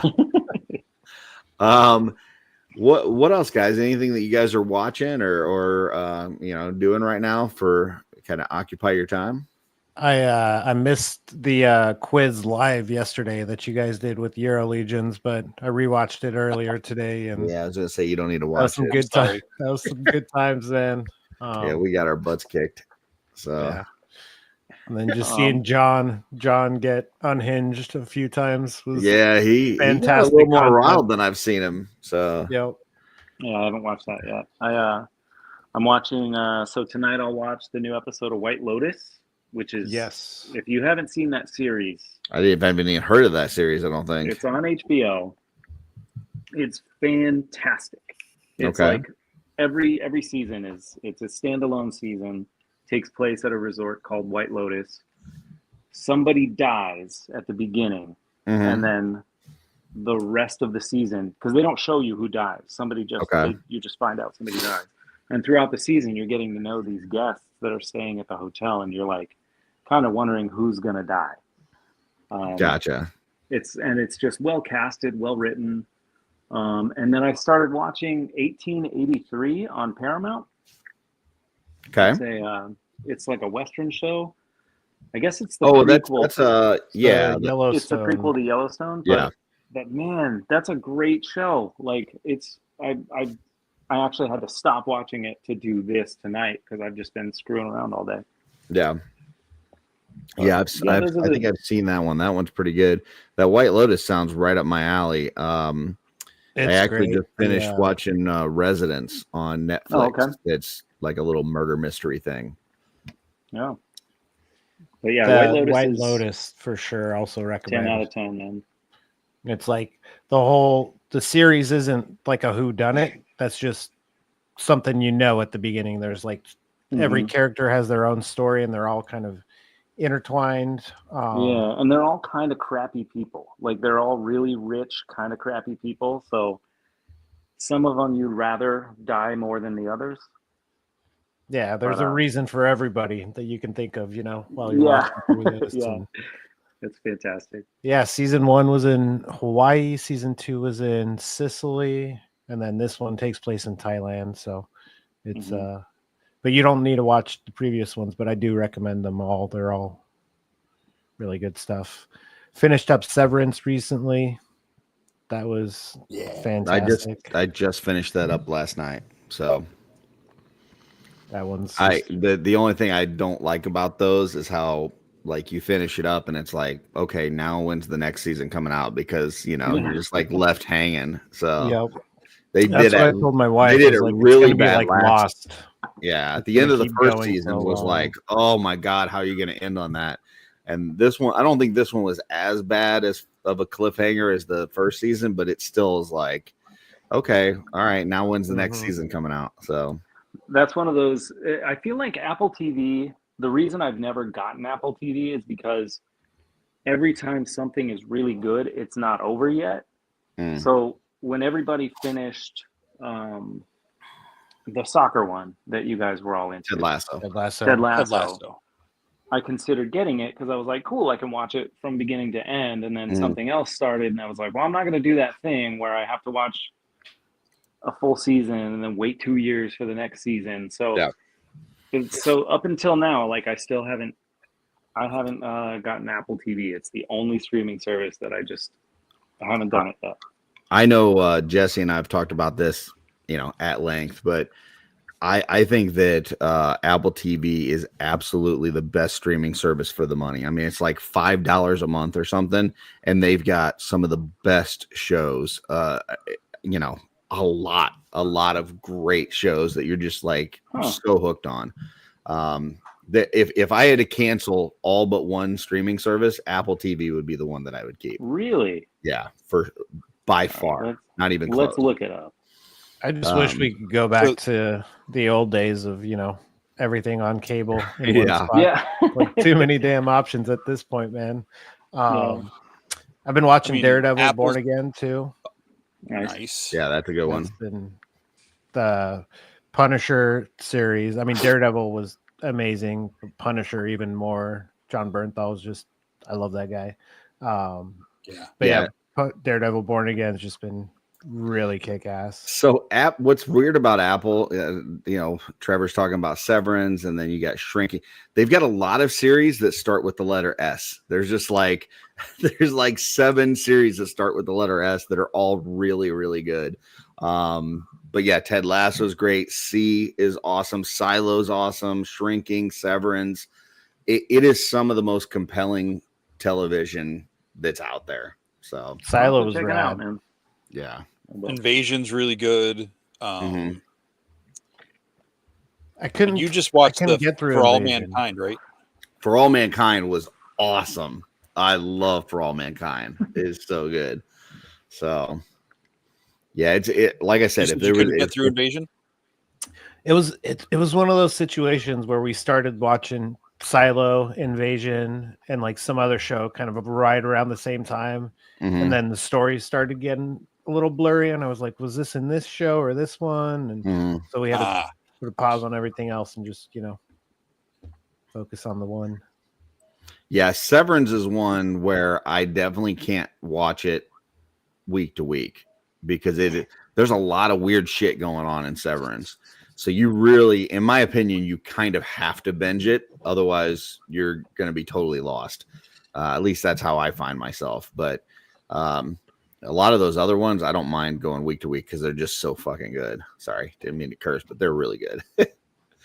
Sorry. Jesse, your thoughts on Apple TV? I love it. Yeah, it's definitely, for how much it costs. Now, it might not have the volume of stuff, but everything on it is quality.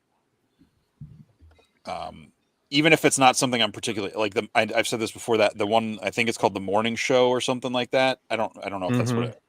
But yeah, that does not look interesting to me subject matter wise, but it looks like it's done well. Like, it's just not a premise. And I'm sure maybe at some point when I don't have stuff to paint or books to write or D&D to play, maybe I'll look at it. But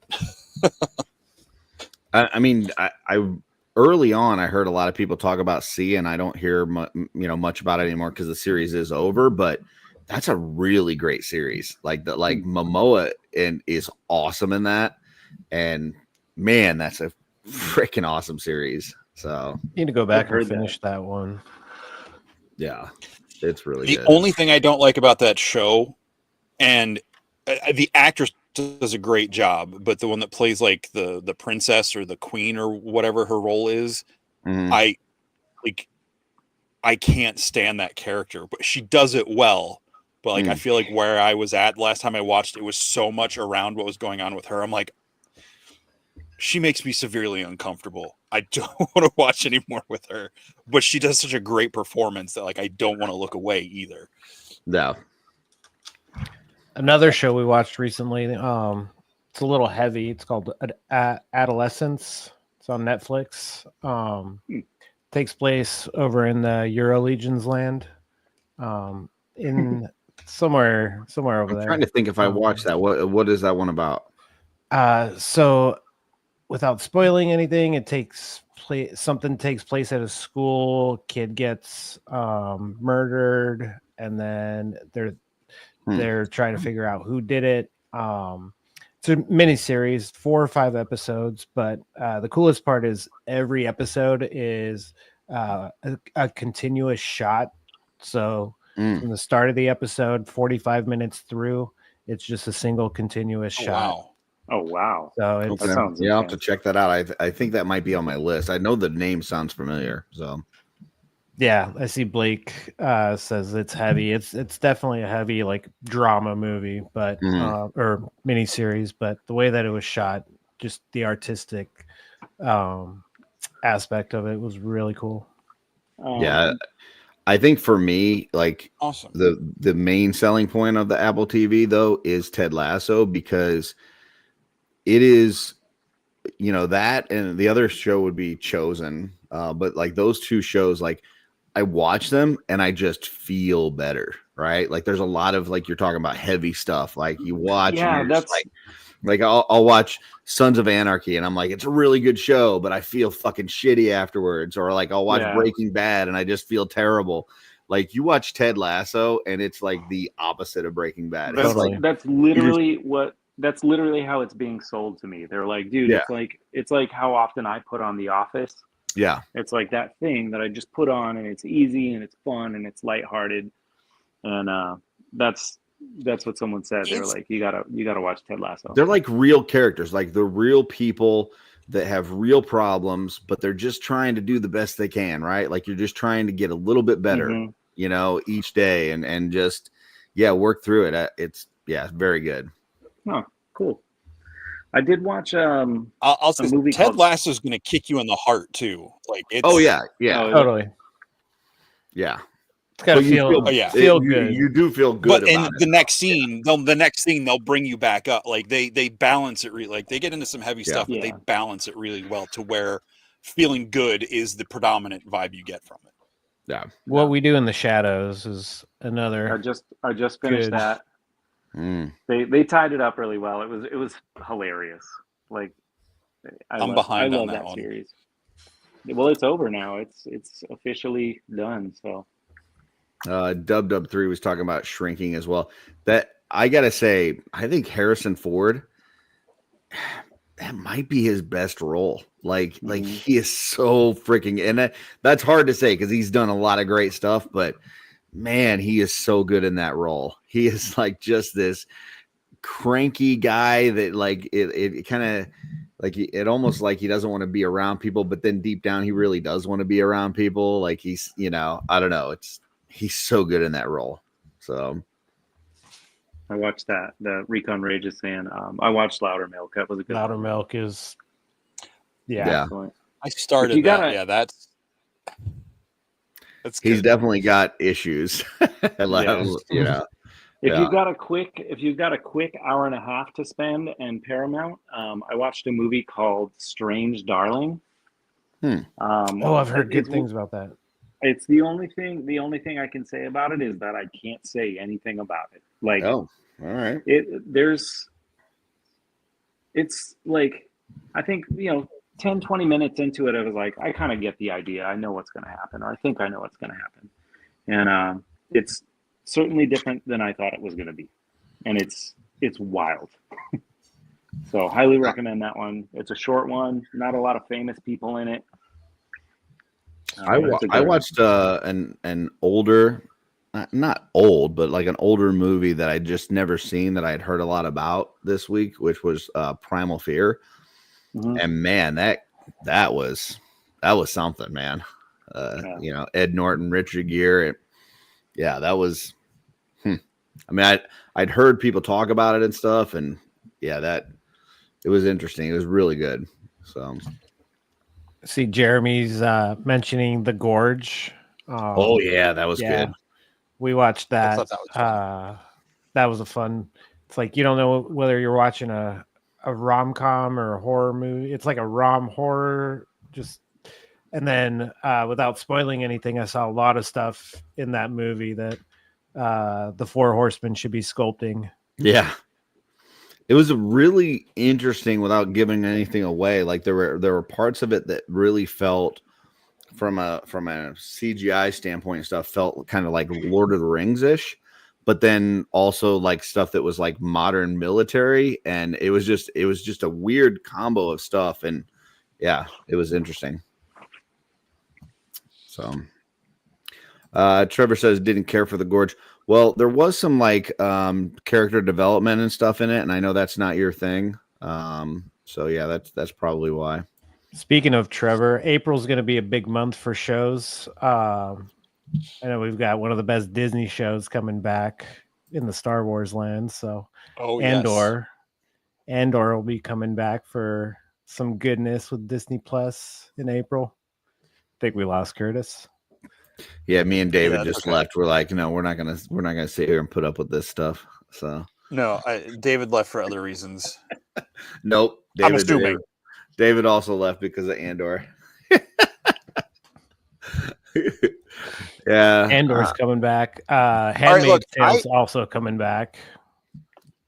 I do like The Gorge. I agree with Trevor. There's not a lot of character development in that movie. I know. I was just giving him shit. That's what he says. When if I like a movie that he likes, he'll go, "Huh, that's surprising. It's got character development in it." Okay, blah, blah, blah.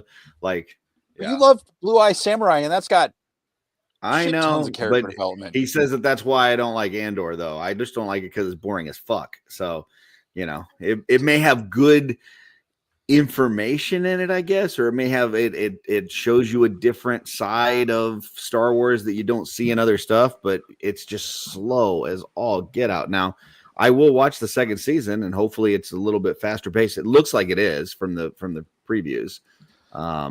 But yeah, the first season was just so fucking slow. Just want to say, for like maybe fuck is a good use for a boring determination for people who are married or in a committed relationship. For single people that don't get out much, that doesn't sound boring. Just putting that out there. You might want to change up your. It was just very slow. I hated Andor, so I'm with you, Curtis. That's why we both left screen, because Thomas started talking about Andor. Yeah, the accent. I drank this whole thing, so I just had to take a pee break. But. Awesome.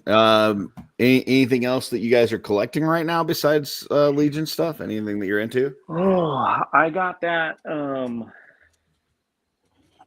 Figma link, the Tears of the Kingdom link. Oh, okay. I think that's figure of the year, hands down. Like it's just the coolest figure I've gotten in ever. Like, I love Legend of Zelda, and I love that version of Link. So I got that. I don't think I've gotten anything besides Legions in a while. I did get a Barbarian. I'm really happy with that. I've been doing the Glyos thing, so I get Glyos all the time. Yep. I got a few Glyos. I got my Defenders of Eden, which are really cool. Oh, those are cool. I think for me, so far this year, it's probably the Muff Toys, Superman, Protector of Metropolis. Mm-hmm. Did you see the Batman too? I did not see a Batman. Is that new? Yeah, there's one on. I think it's a different company. They just changed their names, but it's a pretty burly looking Batman. Oh, are you But- talking about the in-art one? I think it's the Dark Knight Returns one. Yeah. As opposed to Yeah. if they do a That Kingdom it does Come look Batman, good. I'll It's have to just get it. I'm not anti Christian Bale, but it's not. Oh no, You know, not if that I'm one. going to spend that much money on a figure, it's not going to be a Christian Bale. Oh no, Batman. I meant like the Dark Knight Returns comic book. Oh, gotcha. Yeah. The one that looks more similar to that Protector. Oh, okay. You know what I did pre-order was that Obi-Wan Kenobi like Legacies looking figure. It's a third-party one, but he's got like his clone armor on his backpack, and it's based off of that Hot Toys, where it's like the sculpt is kind of Ewan McGregor and Ian McCullum mixed. Sorry, we're doing it at the same time. Yeah, that's a sweet looking figure. Mm-hmm. There's been a lot of good third-party stuff lately. Like I saw a few folks. I think Trevor's got the that third-party Gandalf that came out, which I can't remember the that company. looks amazing. Let me know the company in the Was comments. it like Hellcat or something like that?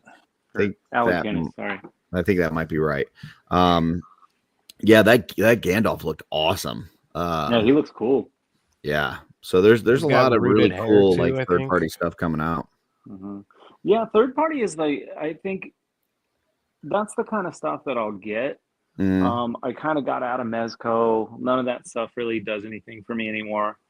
And it was because I got stuff like the Ink Blot figure where I'm like, this is what I want from a Mezco figure. Like it was just, I think the proportions were better.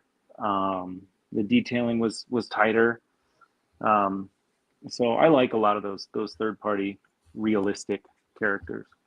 I'm not a huge Mezco guy, but the turtles from last those year are good. were Those so good. Oh those are my great goodness! I'm realizing the figures from Mezco that I like the most have the least amount of soft goods. Like Conan was great. 100%. Conan was great. The turtles were great. I did pre-order that Arnold Conan. Oh yeah, with the looks body good. body paint. He looks great. Yeah, that head sculpt is really good on that one. Mm-hmm. And they're not always keen on likeness, right? They always have their own like Mezco twist paint, on stuff, but I think the paint over his eyes really helps. Yeah, because it doesn't look like, it's not like a dead, like uncanny valley look to it, But yeah, I feel like all I've done is pre-order stuff recently. I just pre-ordered the Tick figure, the Longbox Heroes Tick. Nice. That thing looks fantastic. I'm just glad that the reveals that have excited me the most this year have been McFarlane ones, which are all like $25 figures. So I'm like, I'm just glad that like nothing has caught my eye that it's like, oh, this is $300-400. So yeah, so that's with I think with his last year having the DC license, he's really just going to go hard and give us a bunch of really cool stuff. Yeah, I mean, they're at what is it, WonderCon this weekend, and they showed off like I don't know, like probably 60 new reveals. It was a lot. Yeah, and some really cool stuff, just kind of classic stuff.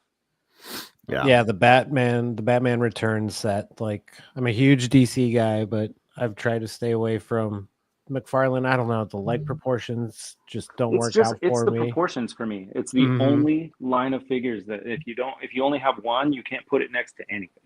Yeah. Luckily, I have way more. Batman than Returns ones are gonna be. Yeah, those look fun. The penguin, and they're making like the little penguins with the rockets or whatever stuff all over them. Yeah, those were cool. Yeah, in the center line. The one that I'm really excited for that's coming up. It was supposed to be pre-order supposed to be on the 11th, but they moved it up to the 2nd. Is the new Dr. Fate McFarlane figure? And oh my cool god, it looks so good. Great. And then they just showed a Mr. Miracle that I'm excited about too. So, but yeah, I mean, like I haven't really seen anything like the last few years. I've been really big into the Mafex, but I haven't really seen them do anything recently that I'm like, I gotta have. So yeah, it's all pretty. It's those characters that everybody loves that I was never fond of. Like I think a lot of the stuff that they're releasing looks great, but none of it is stuff I need. Yeah, like I think the only one I've got on pre-order right now is the Superboy. No, I do have the Rogue. The Rogue looks really nice. Yeah, she looks cool. but like I couldn't do Jubilee, and then there's a bunch of other stuff coming. It's like that does nothing for me. So Yeah. Yeah, I they're don't know if you pricey, guys paid attention to Toylanta, but Mondo revealed pretty much some of a ton of the stuff. coolest Yeah. stuff ever. You know, like the big Mumra that they showed Nightcrawler, Mhm. the 2000X He-Man stuff, Manny Yep. Faces, the 1/6 Manny faces. Yeah, Looks we had insane. the what is it, like the digital Mhm. preview of the Manny Faces, but yeah, we got to see the like actual prototype. Yeah. It looked really good, and then we got more of the 2000X 1/12 stuff from Mondo that they showed. And I think for me, I actually just did shout out to Legends of Grayskull podcast. Just did an episode with them today, which is actually up on their channel now. Talking about all the reveals from Mondo and all the just different Motu reveals. And I think for that 1/12 line, it's going to all be about price point for me, because me too, because they showed Chitara and she looks so good that I'm like, I can replace all my Thundercats from Super 7 with Mondo Thundercats if they're under $100, because those Ghostbusters figures for Ghostbusters $100 were is insane. yeah. Well, you're out of your. What you're they out were of your saying mind. on that stream is that I guess Mondo came out and said that something about the licensing with Ghostbusters had like certain things in the license that they couldn't sell it for less than $100. So that's why the pricing is like $100, like it's like $100 and like 90 cents or something like that for like the single figure, and it's $200 for the two. So hopefully, like McFarlane doing the Joker set from the Joker movie. Joker set, $250. I'm like, what the heck? Yeah. But you know, I look back on it, it's like I spent $55 on every Thundercat. You know, so if Mondo comes out with a better Thundercats figure, that was the $50, Dr. Fate I was talking about.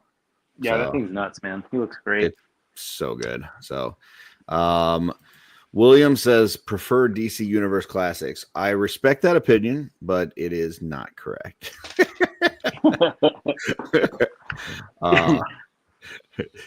And I know I just love the fact that Dr. Fate has a.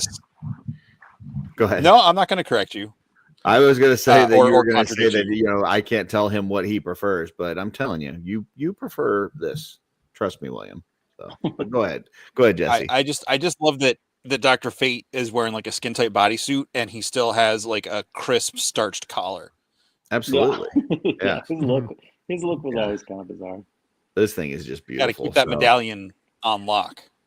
Yeah. There was a Wolf King head that looked a lot like Dr. Fate. That went inside the hood. Yeah. The Dubon hood. And that was a fun one. But yeah, that's going to be a cool figure. Oh, He's the owl kind mask? of a standalone. No, there was an owl mask and then one. there was a Dr. Fate one. I think it might have been one of those like test print type of things that I grabbed it. I think it was Legion's Con.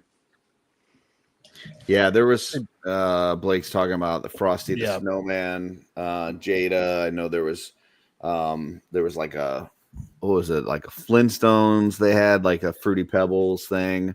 Tony the Tiger. They had up. That looks cool. Yeah, I put in for Tony he went up on Friday for pre-order. So I just pre-ordered that Sagat too from Street Fighter. Jada Toys figures are just great. Yeah.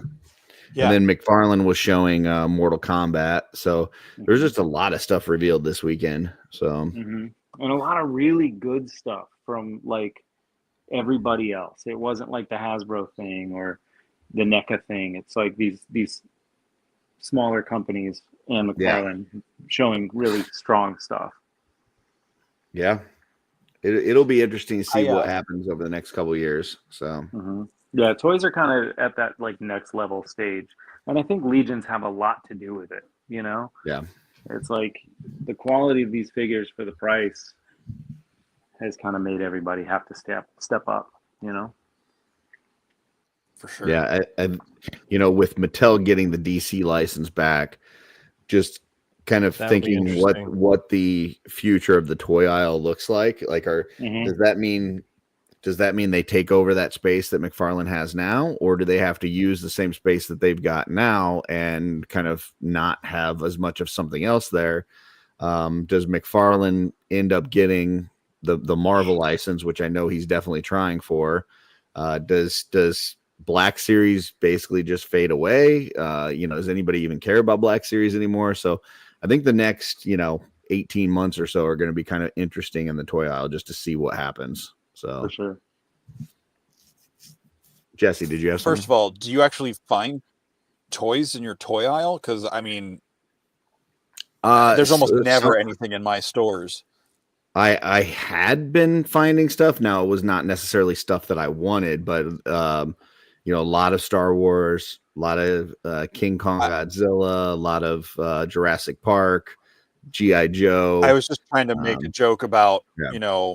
Is Mattel going to have to like slim down what they have? And I'm like, well, I mean, nobody has anything out. I think it's going to be real easy to get more stuff in there. It was a bad joke. Well, it was a bad joke. Well, no, but it's a good point because like last time I think I was talking to somebody about this the other day, but like when I went into Target just this past week, everything in those two aisles, the kind of what you would consider like the boys' toy aisles, was like 40 to 60% off. And I'm like, what is going on? Like they just have those yellow tags on everything. Yeah. So like you turn around the corner and there's just tags sticking out. Yeah. But yeah, my Target has a ton of Mattel stuff. Like I'm waiting for the Stranger Things He-Man to go down even more because I think it's $20 now, 21. But I've seen them go as low as like 12. Now, are the one with the 2-pack with the Vecna? Yeah, because I don't want Vecna. I just want. Okay, if you don't want Vecna, Joe Gonzalez is collecting them. Okay. So, yeah, he really loves that figure. So he's going to put him in the trash dump with the ET arcade Atari game. Joe is a big D&D guy, and he loves Vecna. So anybody out there that gets that 2-pack for the He-Man and you don't need the Vecna, Joe is collecting them at Legion's Con. So just FYI. But yeah, I don't know if it's something where they're just like getting ready for a new like spring reset and they've got new things going up like planogram wise, or if they're actually like shrinking that section. I'm not sure what's going on, but yeah, they were doing a mass clean out of stuff in my Targets. So yeah, same here. So it'll be interesting. See what happens there. Paul says, what's going to happen with superpowers? Not sure. I mean, the as it stands, Mattel gets everything starting in 2026, but McFarlane came out and said that he's already been talking to Warner Brothers and he's been talking to Mattel about what things they may be able to do. So he said they're going to definitely be in the DC business. They're going to be doing something for DC. It's just a matter of what they're allowed to do. So we'll see. I mean, I do love the packaging on the superpowers. I think that hits kind of a nostalgia spot for me. So if that's a couple. Yeah, so if that's something that Mattel says, hey, we're not really going to do anything in that size, or we have no plans for that immediately, you can keep doing the superpowers. That would be cool, but time will tell. It sounds like Todd does not want to let go. He's doing everything. Yeah. I mean, like I said, this weekend at WonderCon, he showed like 60 new reveals. It's like, holy shit. Like, if he is going out, he's going out with a bang. So it's like, and that wasn't San Diego Comic-Con. It was WonderCon, like. Yeah. Joe says that's absolutely Vecna. And they'll all be out from D&D. So, yeah. And all that McFarlane stuff will be in your store before you wake up tomorrow. Yeah, you go. Right. Oh yeah. Yeah. Joe is really, because I feel like every time I see for Vecna. So yeah. Every time I see a McFarlane figure like teased or announced, I'm like, oh, okay, cool. I might look for that. And like a week goes by and it's like sold out. Everyone's like, wait, I thought this was just announced. How did I miss it already? Yeah. What's really weird about McFarlane, I don't get how it works, but like they'll like this Dr. Fate, right? Initially, it was said that it was going to go up for pre-order on April 11th, and now they've changed it to April 2nd. But I've already seen people finding it in stores for like the last 3-4 weeks. Yeah. So you can't actually order it from anybody online until X date. But it's like they sneak some in. I don't know if it's just stores that are breaking street date, or if it's some sort of strategic thing to kind of prime and get some stuff out there to build excitement. I don't know what it is, but yeah, it's weird. I'm sure it's just, people working at Target don't know what the hell it is. And Yeah, they they're don't care. putting toys on, Yeah. on the shelf. It's like NECA holothons going on right now, and like Arizona, I think we have some pretty good retail stores for toys. There's a big community, so people are out there like looking for things. So it's not always easy, but it definitely comes onto the shelves. But like the NECA stuff, people have already found it. It's not supposed to be out for 2 more weeks, but people were already finding it in the stores. And yeah, I think it was just yesterday. I saw a guy asking about the holothon stuff to the electronics guy, and he was like, "Sorry, dude. Like we have a NECA rep that comes and does all that." yeah, And he's like, and that rep's supposed to be here, next Friday or something like that. So, I mean, I know a lot of that stuff is already out, but they're not going to put it out until the NECA rep does it. So totally. I've never seen the holothon graphic at either of my Targets. Like they just put them on the regular No, it's shelves. just on the shelves. Yeah. Mhm. I'll be honest, I've heard the term, but I don't even know what holothon is. Is it like an online event? Kinda. It's both. I mean, Both online and in stores. It's I don't know. I think Target exclusives. 18 Oh, okay. 18 figures that they're Mhm. putting out. NECA. Either way, it's a disaster, is what it typically is. Okay. Because nobody's ordering NECA online anymore, considering all the hiccups they've been doing with those. So in store, they show up when they show up. Yeah. Do you guys doing any of the Sesame Street stuff that's coming out? I want to get that count a lot. Yeah, He looks cool, but if I see him, I'll pick him up. But it's not something I care about. Like I'm not gonna order it. Yeah. But if I see it in the store, I'll pick it up because I saw Bert in stores and he looked really awesome. If they would have had both Bert and Ernie, I would have picked them up, but they only had one. I was like, all right, let me resist. But the way that they finished, like they did the paint and the finish on those figures, they look like puppets. They're really well made. So I think I saw quality is a big sell on them. From NECA in my section at Target, and I didn't even know this was a thing. Like this was something that's actually really cool. I thought so too. Like Gizmo's got a couple different face plates there, so you can make them happy or sad, and just I thought this was just like a really cool little set. But that's something I would pick up.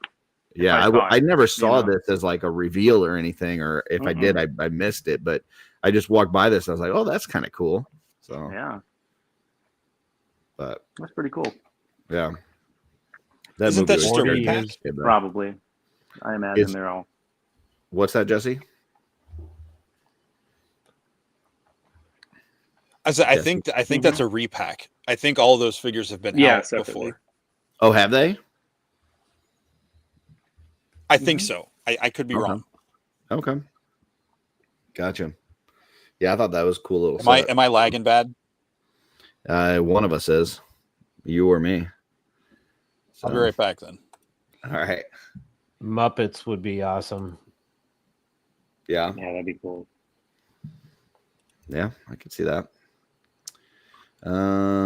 Let's see. I think that's about all I got. Unless you guys got anything else. Anything else going on that you guys want to talk about? Not really, man. I'm just everybody go pick up a Bayathier shirt. Absolutely. Yeah, I want to see sure. everybody wearing those. Yeah. That'd be cool to fill up like G-Con with all Bayathier shirts this year. So. Yeah. there's some others that might be coming too, so we'll see. Very cool. Everything else as far as work and life and everything else treating you guys well? Yeah, life is good, man. Yep. Awesome. Things are great. Excited to see where the Dragon finishes up next week, and also got All-Star 6 any day now. Yeah, coming towards us, so that's going to be awesome because I feel like I'm still loving the Necronominus figures that just came around, so that's just going to pile onto those, and then going cosmic with those new mech suits. Those are right around the corner too. It's going to be a good year. I think we still have a lot of things that are going to be in our hands in 2025 from Four Horsemen, and yeah, man. It's just finding I'm the looking room forward for to it everything all. that's coming. Yeah. I took down all my classified stuff, so I have a whole Oh wow. section. I decided I'm out. So Yep, I kept Serpentor on his chariot, Cobra Commander, and Sergeant Slaughter and Destro. So I kept those 4 figures, and I traded everything else at Muskecon. Traded all the rest of my classifieds for some legions. So Nice. yeah. Jesse, you got anything else for these guys?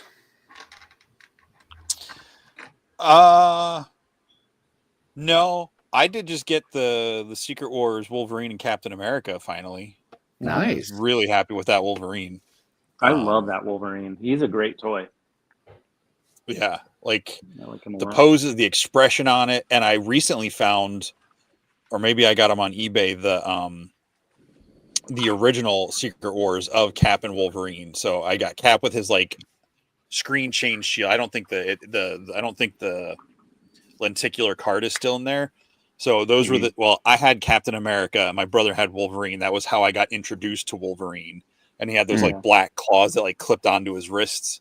But I just wanted to have those on like my vintage toy shelf. If you have the black claw version when you were a kid, that was the hard to get one. Oh, was I still have the one with the silver claws. Yeah. Oh wow! I don't know if I even knew they did a silver one. I picked up Casting Cave Jim Lee head for this. Oh, nice. It's really cool. But yeah, I love this figure. He's probably one of my favorite Wolverines for a while. That's cool. But, yeah, I mean, I think they're neat. I've been doing Mafex, and to me, like nothing can touch a Mafex. Exactly. But for the price point, those are great. Like, you know, I mean, yeah, there's something about a Marvel Legends figure, like when it is a character you love, that it's cool to get something for $25 that you know you're not going to break. You know, you're not. You take a shelf dive. Who cares? You know.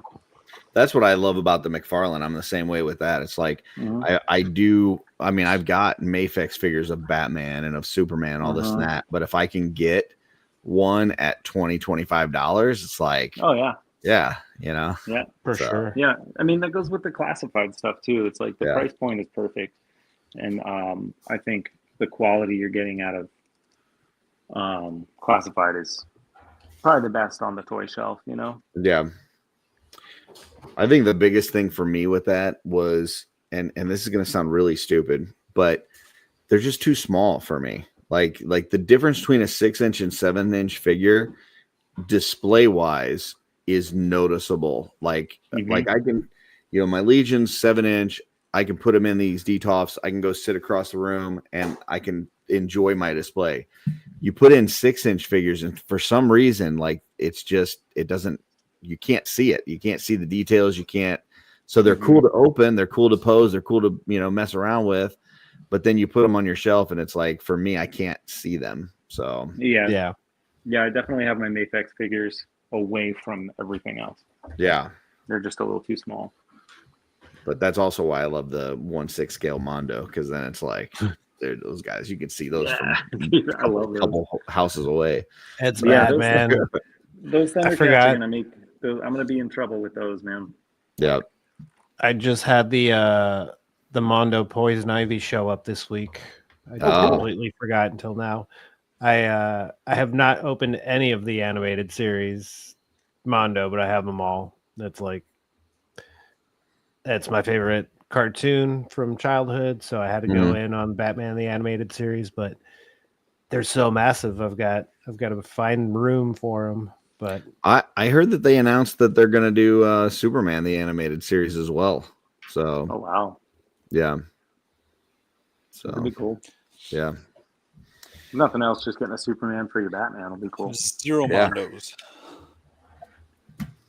They're pretty dang cool, man. I will be getting 2 Hot Toys sometime next year, but other than that, I have nothing 1/6. Yeah, we were kind of talking about this last night, and I'm sure Trevor would have a different opinion than me, but I feel like for me Not likely. that Mondo has surpassed Hot Toys in terms of the 1/6 figures. Like, I just feel like when I look at a Hot Toy and you're getting like that Terminator 2 kind of like endoskeleton with this like vinyl, like poofy, arms and stuff, and the soft goods and everything. It's not the same as a Mondo figure that's like basically just a giant action figure. Like, it's fully plastic, fully painted. Like, they just do such a great job on those Mondos where it's like it really is like an action figure. Yeah. Because it's like, if you collect Hot Toys, you expect fitted clothing and kind of limited enjoyment out of it, but like, you pose it, you put it in your display, and you never touch it again. I pick up that Lion-O all the time and switch out his heads and his hands. Same. And yeah, they're just cool, man. It's a gigantic action figure. Really, they put out the deluxe Skeletor and He-Man where it comes with like the battle armor, and it comes with the others like and I will actually switch them out. Like, every now and then I'll go, okay, I've been doing the standard for a while, I'm going to go to battle armor now, or I'm going to go to Flaming Fist He-Man, or whatever. Like, I don't know, they're just really cool action figures. So for sure. All right, folks. Well, where can people find you at next? We've got the meetup, right? Oh, that's nice. That's nice, Jesse. I was gonna say, this is what I pre-ordered the Vi and the Jinx from Arcane for Hot Toys, and I just thought they looked great. Nice. Wow, those are they definitely look really cool. So meetup is when now? When is the meetup? It's first weekend in May. First weekend, May 3rd in Sacramento, California, at what is that place called? I'm so bad at this. Do you guys have any other shows that you're doing this year besides Legions Con? Not me. I'm doing Legions Con for sure, and then the Sacramento meetup. But other than that, I'm going on a family vacation, and that's it. Awesome. What about you, Thomas? Yeah, I think just Legions Con. I was hoping to make it out to Toylanta this weekend, but things didn't quite pan out. So Sacramento in May, and then I think November will be here before we know it. It's crazy. Yeah. Rooms are going up. Cafe, that's where it's at. Yeah. Awesome. Well, check out these folks on Instagram. They do great stuff. They're also in the Cabal. They will definitely help enable you to buy some dragons because we need to get those numbers up. And I think that's about it. Appreciate it, guys. Anything else you want to leave the folks with? What's that? I was just saying thank you guys for joining us and helping me keep it a secret from Curtis all week. It was fun. Yeah. Anytime, dude. Yeah, that was fun. Appreciate you having us on. It was a good time. I was like chatting with you. Excellent. Trevor's ordering a dragon shirt right now. So very nice. Boom, enabled. There it is. And I forgot to pull this up earlier. I marked it, but Rob Zamora's got new Emil Wickman designed Spooky Zorro shirts coming. Very cool. Which, as Curtis likes to say, is one of the most comfortable shirts. Yeah, his shirt is really nice. So. And I think I missed a super chat from him. Brought in the AZ sexiness. Yes, we did, because we want to give you folks what you deserve. Yes, that's right. And that's Arizona sexiness. So we're here for it. We should have, if I had known that these guys were going to be on, I would have let Thomas know that this was sleeveless weather, and he needed to rip the sleeves off of his Mythic Enabler shirt. So awesome. Well, appreciate you guys. We're going to put you backstage. If you've got to run, we understand. If not, hang out, and we'll be right with you. So thanks. Bye, everyone. Yeah, thanks for joining. See ya. That was a lot of fun. I like that. That was a good surprise, Jesse. You did great. Thank you. Yeah. You're welcome. Excuse me. You're welcome. Yeah, that was nice. Refreshing and delicious. Yeah, better the second time around. So, not as much. Yeah. We do have a show next week, but I don't know what kind of guests are going to show up. I just kind of scraped this together real quick before we went live. We will somehow figure out we are dual streaming with Trevor and the Legion's Lounge guys. So you can watch it on either channel. Come watch us here because their numbers are already pumped way up. Yeah, I got to figure out how to do that. I think I either need to make Trevor an admin on our StreamYard in order for him to add his channel, or I think he would have to make me an admin on his. I think I have to make him an admin on ours, and he would have to go in and add the channel. But I don't know. We'll figure it out. But one way or another, we're going to be dual streaming there, and then we will. Oh, I guess he knows.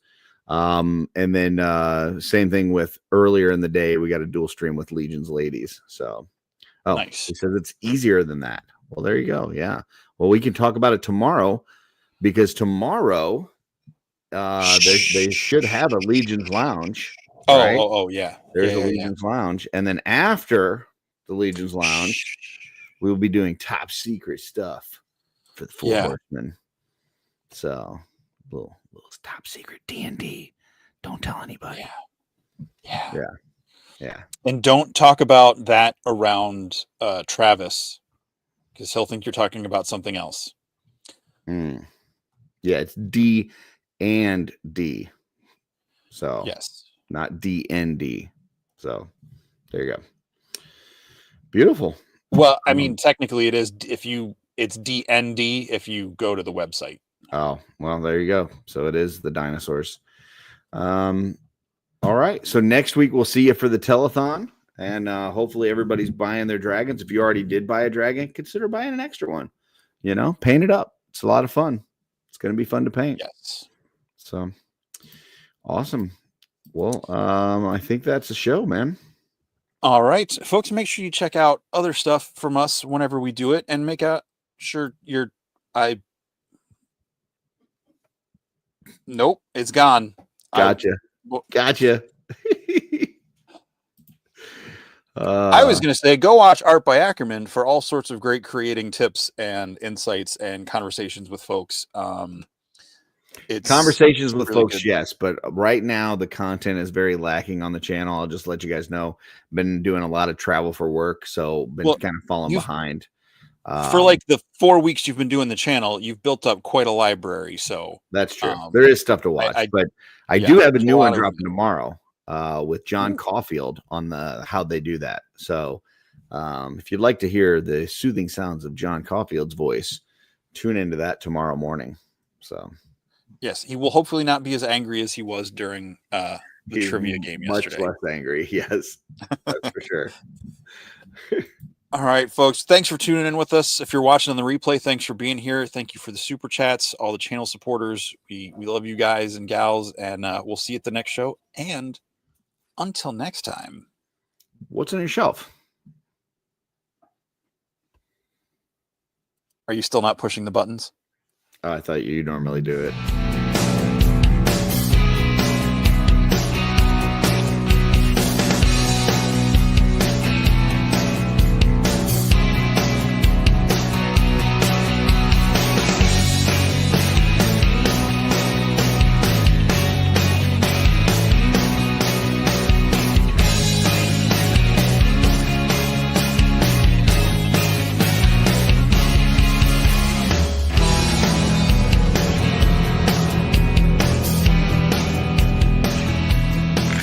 No!